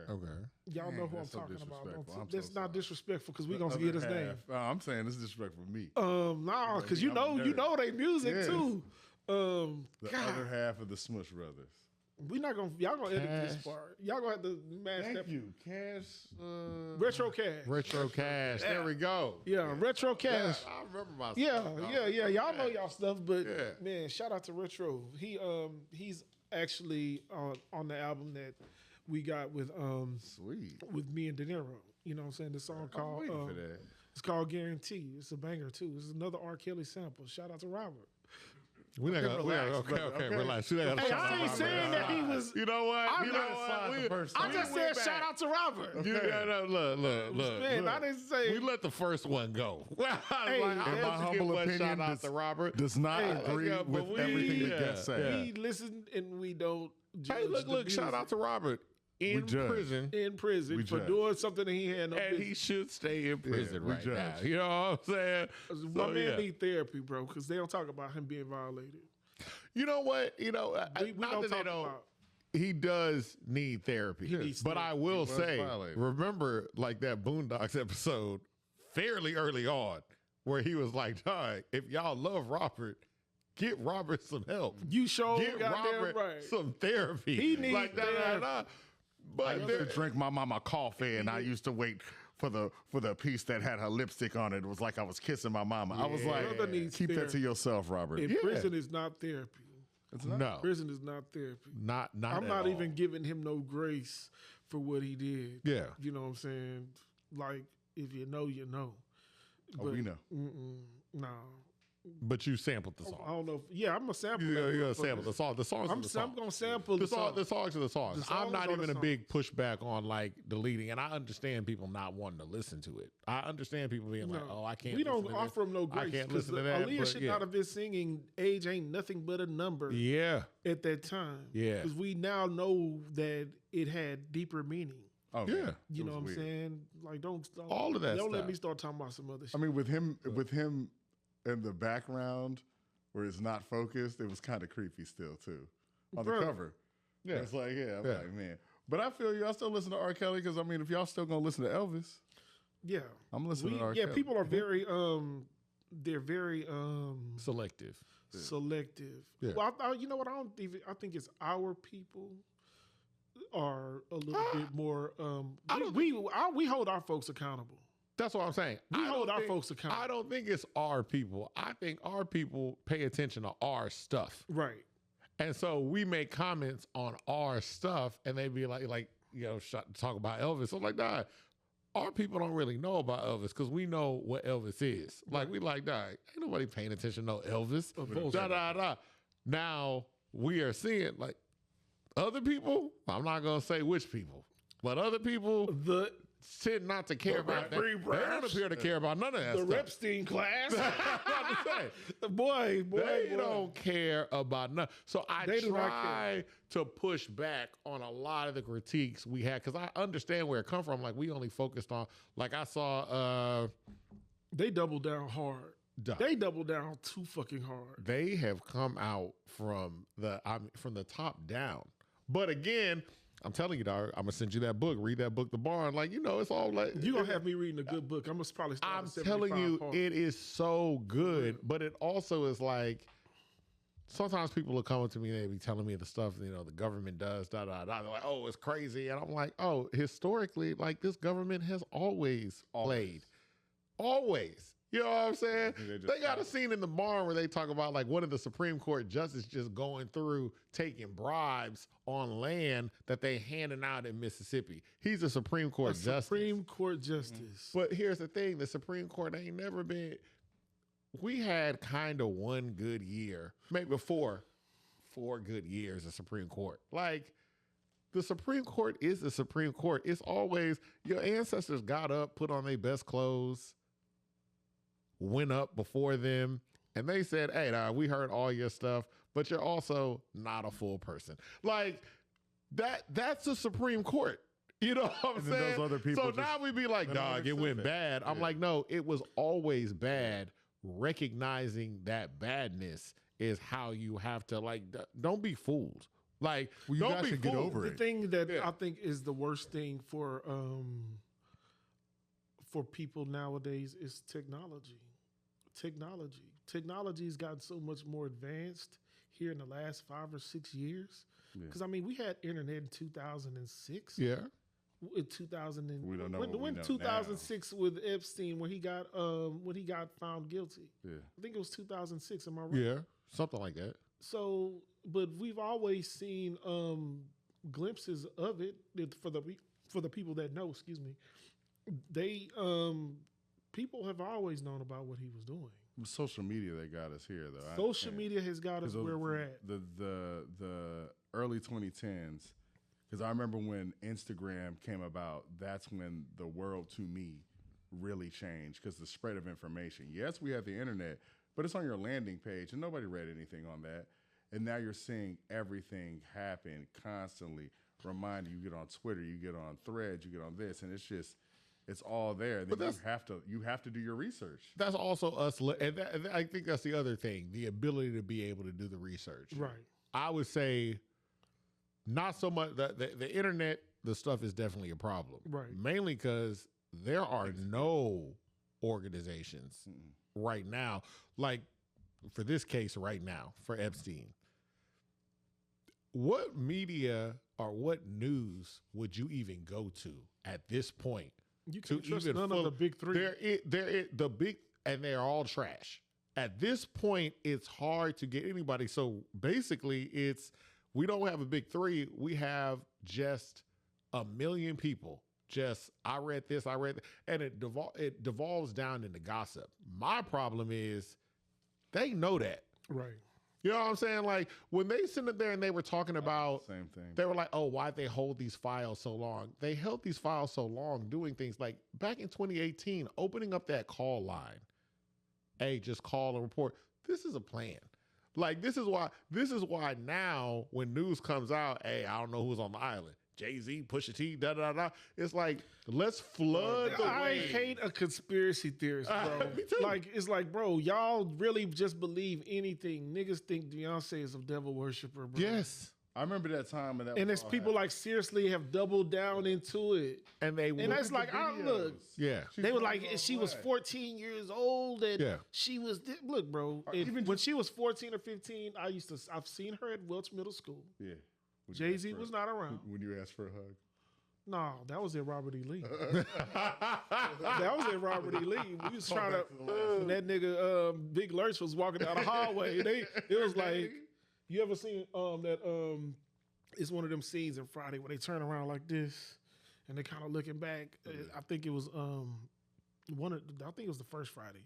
And that boy was walking down that hallway of the theater room, man. Matthew big, dog. Yeah, he's all man. He's a huge dude. Yeah. And then I'm young. I wasn't even as tall as I am now. I was probably like in the 10th grade. You know what I'm saying? And they was like, nah, we can't. But they hugged the little girls. Yeah. But they wouldn't hug the fellas. And now everything is flooded with stuff, and you just get people online. I can't believe you remember that. Yeah, see? Yeah. There are people online that are like, if they can get attention saying anything, they're going to do it. Yeah. They're going to do it. And so they just lean into it. Like, I don't even think some of them start out saying, yo, I'm just going to get up here and just start lying. But if a lie worked, they're like, well, I'll just tell another one and another one and another one. I was paid. I don't even know. I don't even know if, because people are like, oh, y'all honestly don't understand sarcasm. I said, I honestly don't look at Vlad. Yeah.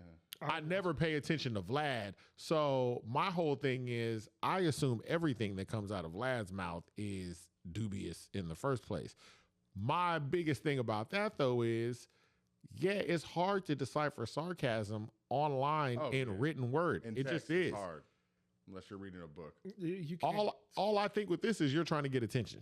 It's definitely an attention grab. Yeah. Because people, I think that one thing that has exposed people lately is like they will do any. Attention is more important than the actual money. Yeah.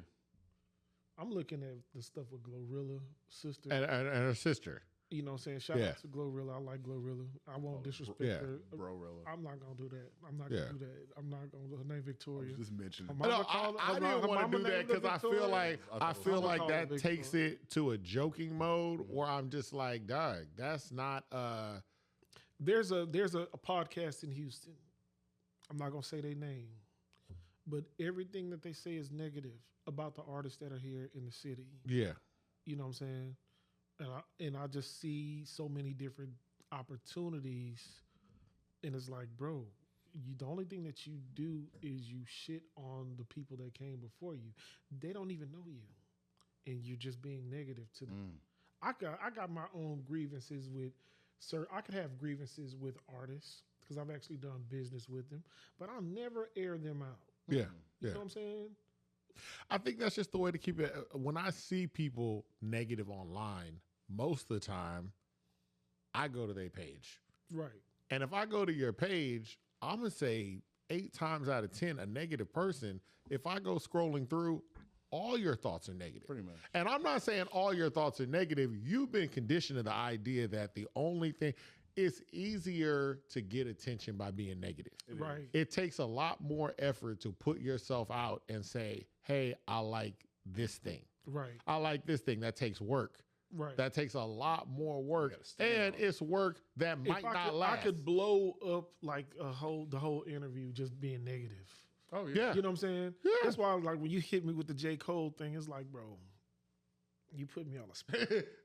But at the same time, I have to be honest. I ain't never been that big of a Cole fan, so I'm not even the right person to be. But see, here's the funny thing about that. You weren't negative about it. You weren't negative about it. Because I know how to be objective. Sometimes people just know how, they don't know how to do anything else. There are people I would not ask that question to because I know their response is going to be, and I'm like, my whole thing is you can't come out and just be like, Cole trash. You can't do that. I would never say that. No. That's why. But there are people that do that where I'm like, why would you say that? Because J. Cole trash. Yeah, I said Cole is an incredible rapper. Like, what are you talking about? He's not that good. All he rap about it, and I'm like, don't do that. It's like he said earlier. It's a little bit self-indulgent. It's not very outward. He's internalized, very internalized. Yeah, I like about it. But when you look at a person, compare him like to a Kendrick Lamar, who can empathize with other people, like who can write a song like domestic violence like one.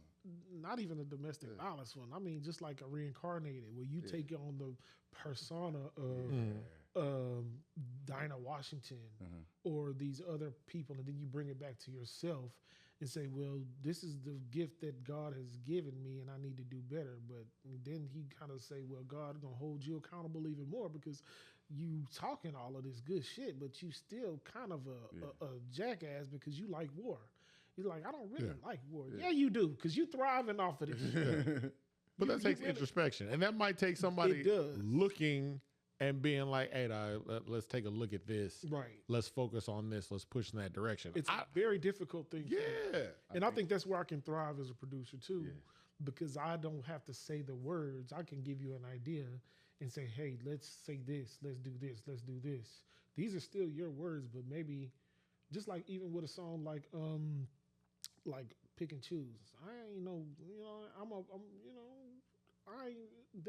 Daryl and Big Six and De Niro, they be on some P player shit. You know what I'm saying? I like it. You know, so they kind of like get into that. You know what I'm saying? But at the end of the day, the part leading up to that is with Leno talking to his wife. Basically, him saying like, "What you want me to do?" Yeah. I relate. I gotta go to work. I gotta work. Yeah. You want to have shit? Yeah. You want to get up and go to work too? Or you want to complain about me being at work and you having to get up and go to work and now we still ain't spending no time together? The fuck you want? I've seen you in that mode too, because I see it firsthand, even with myself, of going in there and recording the intros or the interludes, and like we're talking, you just go in there and do your thing, and I do it, and you'd be like, yeah. So like, just I like that feel, but do it like this. We recorded a lot. I'm about to say, how many? So you wasn't one take? Hell no.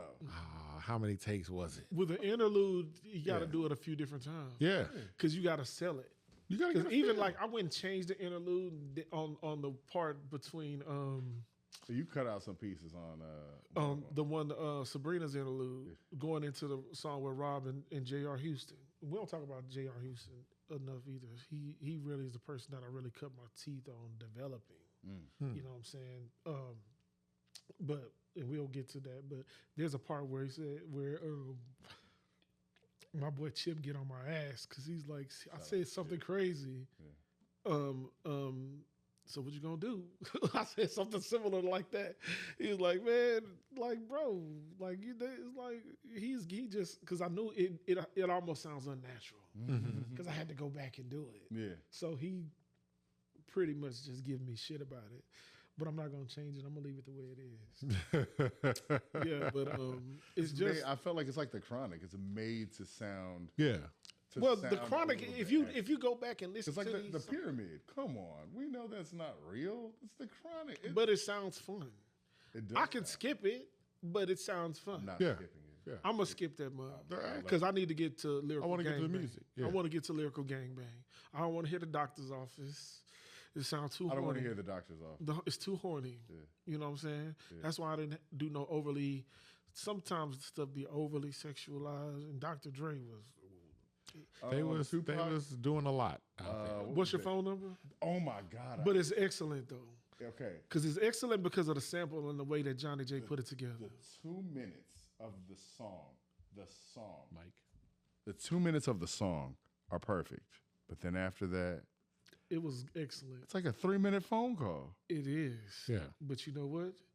It's effective. I skipped. You know why it's effective? Because it makes you think about this in a real situation. What would you do in this situation when you get a call? You know what I'm saying? No. You kind of got to like keep your composure. And sometimes you get put in a situation as a man when you're sexy. You know what I'm saying? But like what I mean though is like you don't want to blow your load too fast. So it's kind of like you know what I'm saying? You're childish. But I'm serious. That's because you can fuck it up. You can fuck up a situation with a woman. You can fuck up a situation with a woman by talking too much. Yeah. Sometimes you don't have to say nothing but a few words, and you already in there. Sometimes it's your natural vibe. Yeah. You know what I'm saying? You don't come on. You just that's the problem with a lot of Epstein dudes. They don't know how to get no women. They didn't know what to do with no goddamn women. At they old grown ass age. Yeah. They had never been exposed to no women. I think they just had money at that point. They just had money. Yeah, and they never knew how to talk. You never had no woman just like you for liking you. That as the incel guy. Off the strength of just being who you is. Yeah. Come on, man. They 30-year-old virgins and shit. Yeah, come on, man. This shit is the movie is real, dog. Yeah. All them goddamn toys and shit. The nigga was a pervert. This grown ass woman is trying to let you slide and you talking about some toys. Like, be fucking for real. I'm not going to revisionist history. We not revision 30-year-old. Because Judd Apatow put out some. Oh, wait. Judd Apatow is a weird dude. Is he weird? He's weird. We'll talk after. He know, ain't weird like what we talking about. He weird in another way. But I'm just saying, like executive producer wise, he the GOAT. He up there. I think he knows. His movies were really good. They were good movies. Yeah. Forgetting Sarah Marshall. They white people funny. Yeah. But they're funny. He knows white people. Yes. He's white. You know what I'm saying? 40-year-old virgin, knocked up. Yeah. Forgetting Sarah Marshall. It's a slew of them bitches. He's good. Yeah. You know what I'm saying? He's a good producer. Good producer. in that aspect. In that aspect. You gotta know. Talk about but back to the Tupac thing, you just gotta know how to kind of keep it cool. Or whatever. You were just saying cutting your teeth on developing somebody. Who was it you were saying? Okay. J.R. Houston. Talk about developing an artist. Man, a lot of it is just spending time with them, getting to know them, getting to know their family, getting to know what gets them to tick. You know what I'm saying? A lot of times it's developing, and you kind of have to be a good talent too, of course, but just being able to spend time with the artist and just getting them to kind of see a vision bigger than themselves. Sometimes they don't.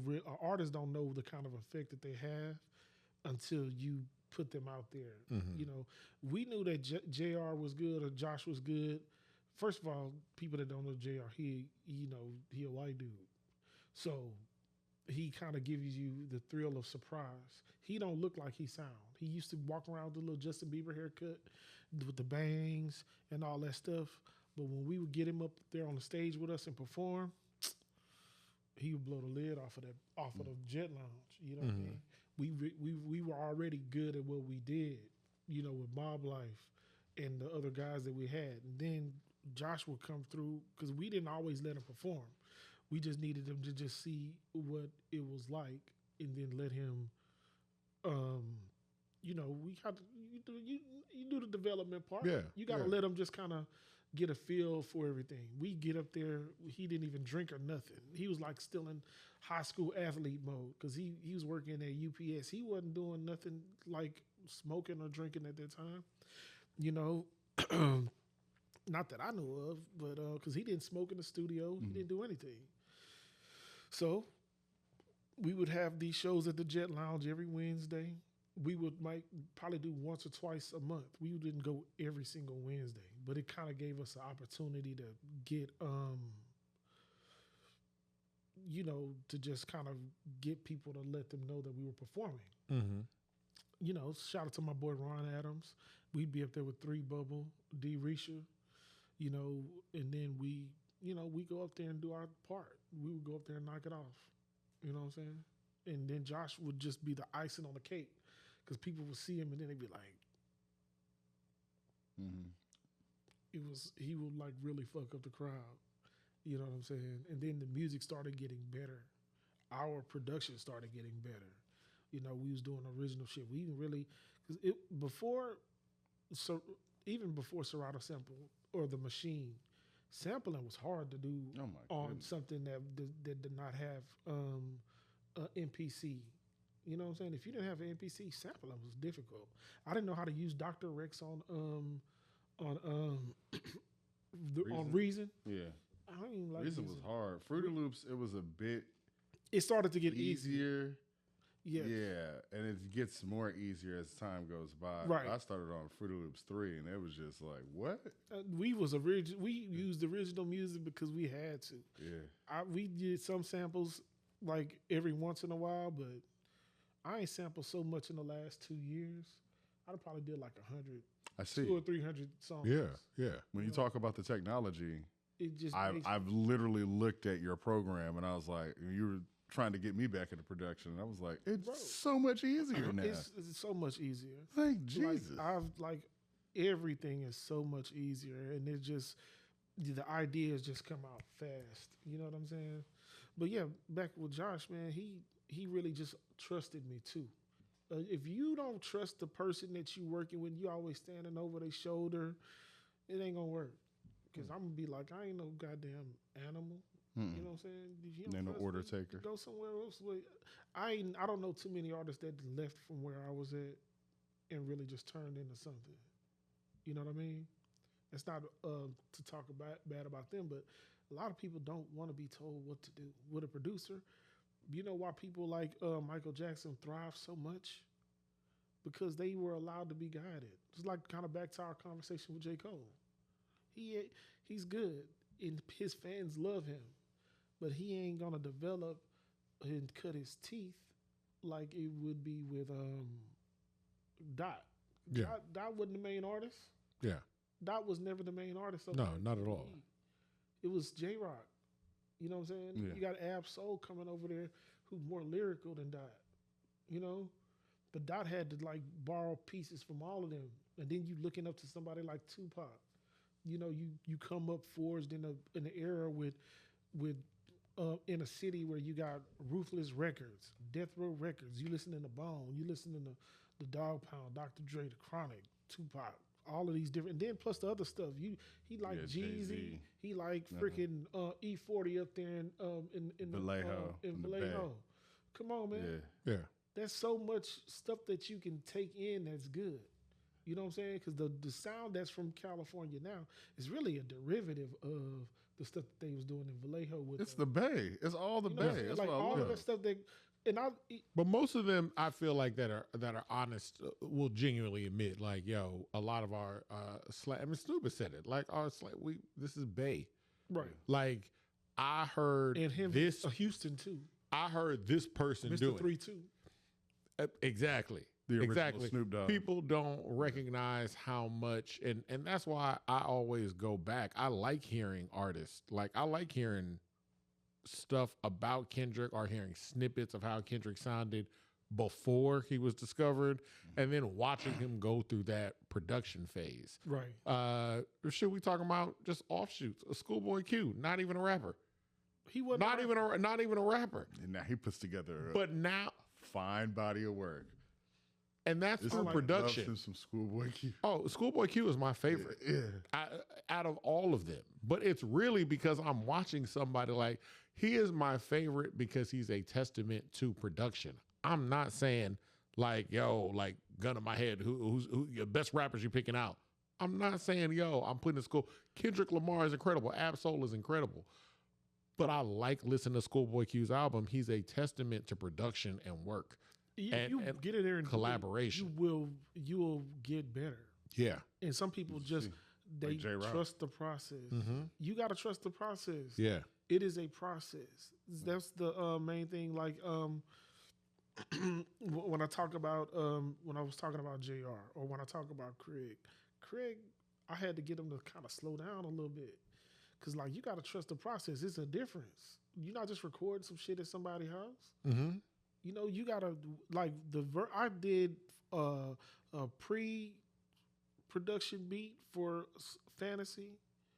I gave him the one that I worked on in my little downtime.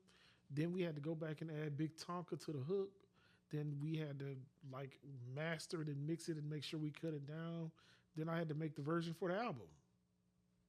You know what I'm saying? That's a process. It's like 6 different songs, even like with Sunday Night. Mm-hmm. Sunday Night, I'll talk about Sunday Night. Sunday Night was probably about 4 or 5 versions. And I just was struggling to get the frequencies right because it was like... You sent them to us. Yes. But they're still on my computer. You sent them to me and Devon numerous times. I got a different version. Yeah. I was like... I don't remember doing that. You don't remember it? Nah. I didn't listen to all.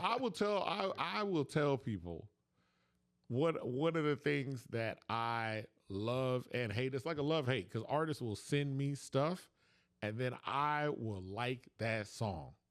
And then they will change it 8 more times. And I'll be like, hey man, but number 2, are we ever gonna hear number 2 again? You're like, nah. And it'd be just different things. Hey, that sample ain't clear. Hey, this ain't that. Hey, such and such ain't show up for this.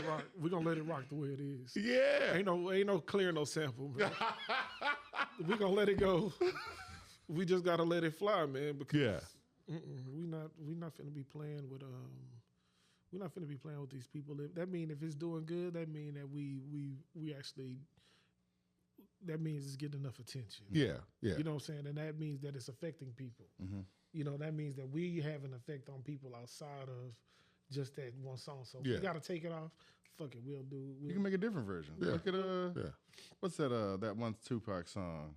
Oh God, not How Do You Want It, but this episode gonna be called Shazam. Yeah.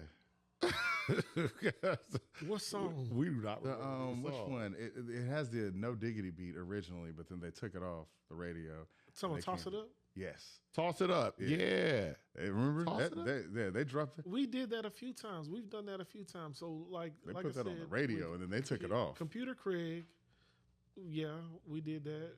And then with because even the song he got called Sitting on That Chrome, we sent that to Lil Kiki. And I think he recorded on the original instrumental. And the guy, my boy D-Ro, he just did the song to I Can Do That. Yeah. It's called Something About That Red. I've been struggling with that goddamn sample for about 4 months because I did not like what I heard coming up out of there. Like he wanted me to redo. So he rapped on the original I Can Do That by Lil Flip. It's an unorthodox beat too. Yes. Yeah.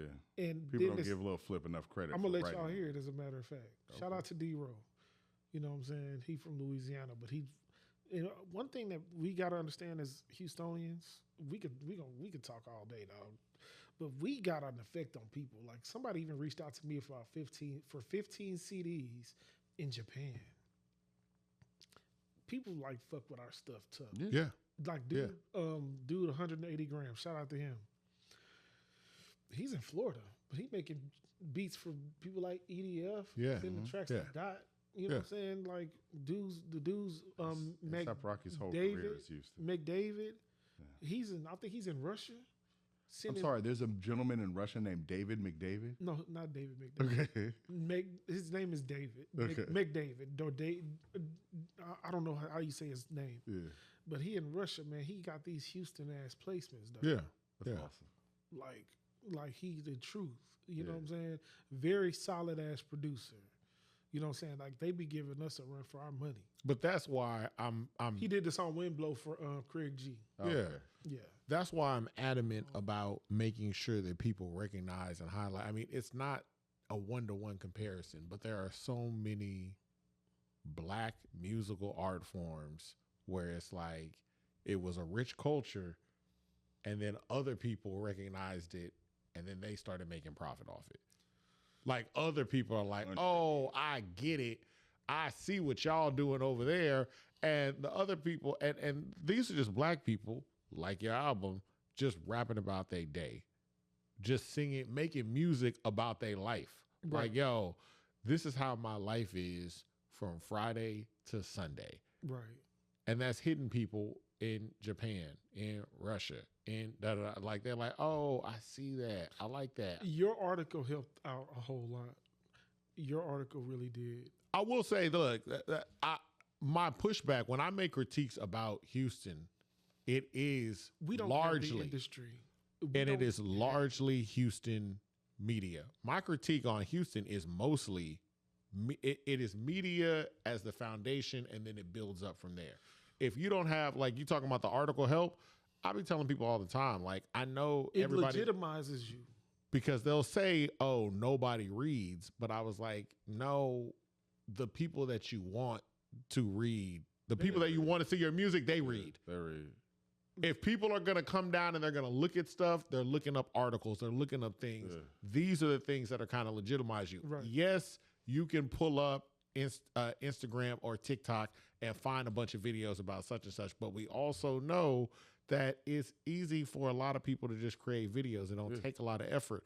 It takes more to actually sit and write and get published by a publication. Video comes however level it is. And I think writing is video is cool, but you know how many videos I might watch 10 or 15 videos every single day from freaking YouTube. Print's here to stay. Video, and I think the writing is coming back, but there has to be it's different media type of here legitimacy to get things going. Right, and it's not just that we don't have the people that want to take the time. Like you know how much time it takes to go through and put a song in, like just for the registration. Yes. That's the part that we need people to do specifically. Yeah. That. Excuse me, I didn't mean to bump the mic. I'm an audio engineer too, so I feel you. I don't want to fuck up the sound. I'm over here being a producer, but yeah, man, I'm just we need people to do specifically that. We got too many people that want to be the stars. Yeah. They don't want to just do the stuff in the background. Like, bro, everybody don't need to be seen. Hence the collaboration and the industry thing. Because the other thing too is like that star and background thing. Like the star is, when it comes to industry, there are so many people that have worked a job that have seen it all. Right. And we're talking about everybody from the beginning going up. Like, it's like, yes, that one person got the big shot. Right. And it's like, yay, all of us got to see it. But behind the scenes, that person saw that person, and that person saw the person before, and the person before, and they're gonna see the person after and after and after. And that's a job. It is. Like that's a real thing. So forming that industry is that. Like you gotta actually have a love for wanting to do this and highlight it beyond yourself. And I think that's where Craig and I are moving to, like trying to do that. Because if it's just us and maybe a few people, we're doing that. Because I'm gonna give a shout out to Quiet Money Dot and his team, Square Business and EDF. Just being in proxy to them, it allows us to be a little bit more privy to how the team work. Yeah. How it can play out. Yeah. You know what I'm saying? It can work if everybody does a role, and this is your specific role. Play your position. Kevo not trying to rap, even though I just produced a song for him. But that's not his goal. I produced a song for him that Dot's rapping on. It's pretty much his it's his theme song. Yeah. He needs something that's gonna be to highlight him too. Yeah. Everybody needs a little something. It's his song specifically for him with the Tina Marie sample Square Business on there. You know what I'm saying? And then EDF, he raps too, but he actually manages Dot. You know what I mean? And he mixes them too, right? Not all the time. I think that it depends on the project. Yeah. But still, he plays his position. He records Dot. Yeah. So he's there for Dot when Dot need to be in the studio. So, and he records himself. You know what I mean? But making sure the songs are registered and things like that. That stuff takes time. And we don't have enough of the people that want to do that and do it at a reasonable rate. You know what I mean? Because some people want to do it, but then it's like you want this. A lot of times you just get priced out. You're going to get priced out because some of the things are just too expensive. Yeah, yeah. And it's not too expensive because it's because people are they don't want to be bothered with it. They don't see the vision. But they don't know that if you get all your songs registered, it's easier for you to get a placement. That kind of thing. Get your money. Right. But Sauce Walker. We can talk about that all day. It's so many different things that go into building an industry. People don't really see the economy in it. Yeah. They don't see how you can make money off of it. You know what I'm saying? Just sitting on that Chrome, like it's pennies when you think about it with the streaming.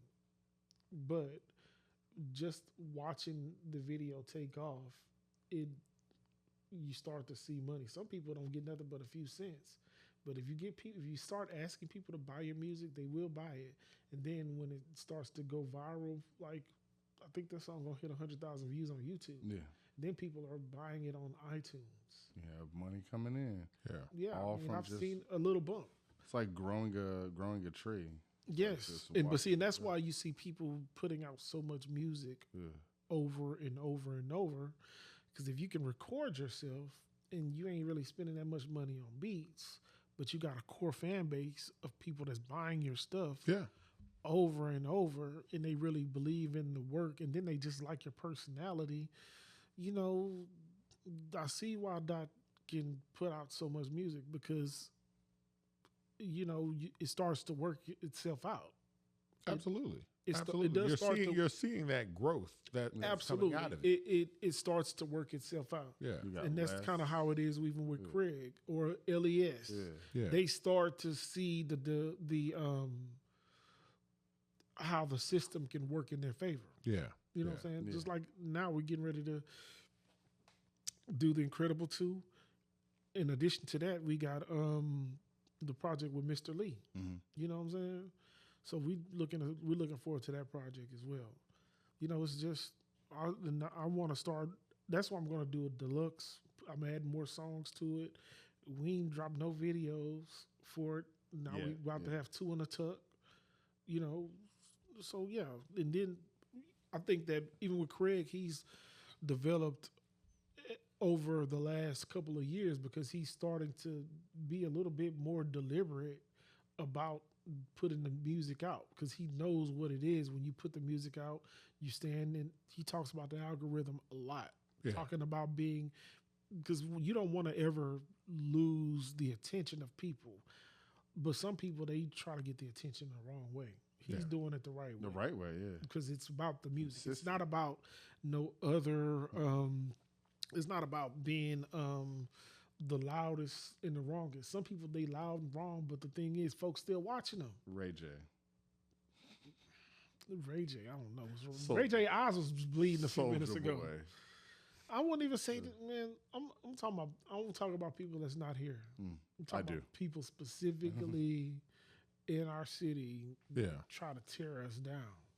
Yeah, and they don't have a real goal other than to shit on people.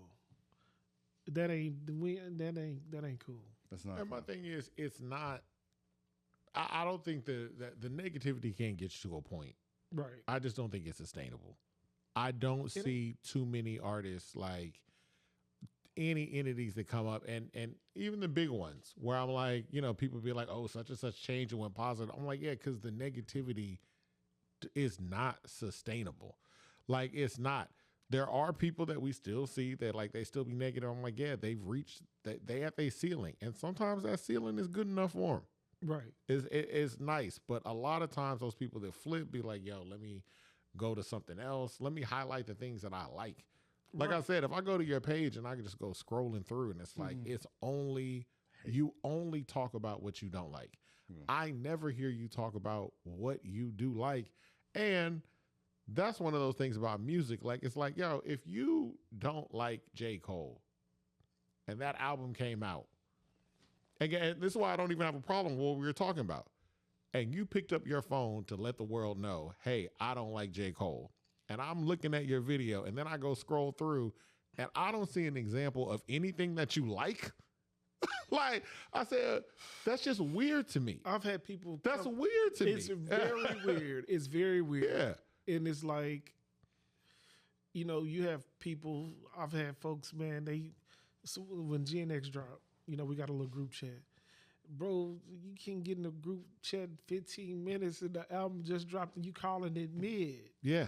It's like, bro, you can't be serious. You can't be taken seriously. I always ask them, I'm like, oh, why well, would you say this? Tell me what you do like. And they never have an answer. Oh, they tell you what they like. It just ain't as good as, it's like. Oh, no, they don't ever tell me what they like. Or it was tell me what you do I'm like. going to say it like this. It ain't that much back to what you saying, Avery. It's not, it's some good stuff out here, but it ain't that good. You know what I'm saying? It's some good stuff out. Yeah. But a lot of it ain't very, I can't offer everything grace. I'm not going to offer everything grace. Yeah. Nobody's asked for that. No, there's some good stuff. I would like to know what's good coming from people that I respect. Yeah. You know what I'm saying? Y'all take the music more seriously. Yeah. Everybody, I can't take their opinions that seriously. Oh, I don't. Because you don't make music. Yeah, I don't take most people's opinions. And I think I'm so engulfed in my own world of music that I can't be distracted. You know what I'm saying? I offer every project grace. Like even with Dot and Pug's music, I'm just using this as an example. Y'all don't fry me. I try not to over listen to their music because I don't want to be taking their ideas. Yeah. No, so I try not to overdo it when it comes down to just listening to their stuff. I be working on my own stuff. Then I got my own guy. Because you know how many times I've been listening to some shit that Dot did and I have already worked on a beat similar? Yeah. I bet. Bro, I'll be like, man, this nigga done used the sample that I'm used. Yeah. You know what I'm saying? Well, just like the intro on the Dottober 3 that's got the ESG sample in it. You know how much stuff on that 3 in the morning I could use? And somebody didn't use the goddamn song? Like, bro. Especially when it comes back to back like that. But yeah, bro, that's the perfect They used time. that ESG sample. I think it was Texas Quinn. Yeah. And he did a good job too. Like you can't really get mad at it when it sounds good. Or like somebody used like Justo Flex. Shout out to him because we actually sent the song. Myself and Craig sent the song to him. But I had already started working on the beat to it was that last Fat Pat and Kiki sample, or the last Fat Pat and Lil Kiki freestyle that they did at Screwhouse. Swing down, sweet cherry, let us ride, do the body rock, give me do the south side. Over that Been Around the World by Mason and P. Diddy. Yeah. I had already looped up the song, then Justo Flex sent it over to Craig. I'm like, man, get the fuck out of here. That's funny. What's her name? Good is good. Bro, but see, the thing is, it's like, it's almost distasteful. It's like to use the same sample. It's like when Biggie had Big Papa and then you had The Most Beautifulest Thing in the World. Yeah. We had already been listening to The Most Beautifulest Thing in the World, and here come Biggie with Big Papa. They was too close together. No, I get you. You know like, what I get you. Tasha Kwan was on Thread. She goes, how do producers know that you guys are making the same beat? Or using We the don't same fucking sample? know. We don't know. We don't know. They have We no don't idea. know. That's why you gotta throw some. You gotta like change where you get your sources from. Because like a lot of times we just in that bitch cooking. That's why I had to use that Lonnie Liston Smith with the Sunday Night. That's my single. You know what I'm saying? I'm gonna keep talking about Sunday Night. That Summer Nights by him. I think other people have tried to use it, but they just didn't do it the way I did. I just kind of simplified it. Well, tell people how they can hear more of your music, where they can find you, and how they can connect. It sounds like the interview support. almost over though. Well, it is. It's almost over. You were worried about going 2 hours? Bruh, we hit it. We be talking, dog. When we be having a conversation. I told you it's going to go smooth. Yeah, nah, man. But find me on Instagram at The Black Label Truth. The link to the album right now is still in my bio. I'm on Tidal. Tidal is the best way to hear the music. Apple Music, just by my name. The Black Label Truth is my Instagram name. Apple Music, Tidal, Spotify. If you have a paid Spotify, listen to the album. The best way to experience the album is all the way through, to me. You know, we have songs that are singles, that feel like singles, like Summer Breeze, Sunday Night, Get Out the Way. They feel like singles. But the best way to experience the album is listen to it all the way through. Clean up the house. Go take a ride. Go clean out your car. Let it play. You know, put your headphones on and just absorb it. You know, That's perfect. It's a good experience, man, and it kind of helps. You know, you ain't got to just go around killing people all day to be a good gangster rap album. You know, because it's a good, solid gangster rap body of work, but it's contemporary gangster rap. You know, these people are like, you know, they done been in the streets before, but there's things that you can do outside of just being in the streets all the time. Yeah. You know what I'm saying? Absolutely. So, and that's what I wanted to make. Something that felt hard, but it really talks about, you know, everyday life for people that ain't really in the streets no more. As it should be. Right. Yeah. From morning to midnight. Yes. And this is in my humble opinion. This has been Derryk Rhodes. This has been Jestavon. I'm Avery, like a very nice guy. H-Town. It's too sweet.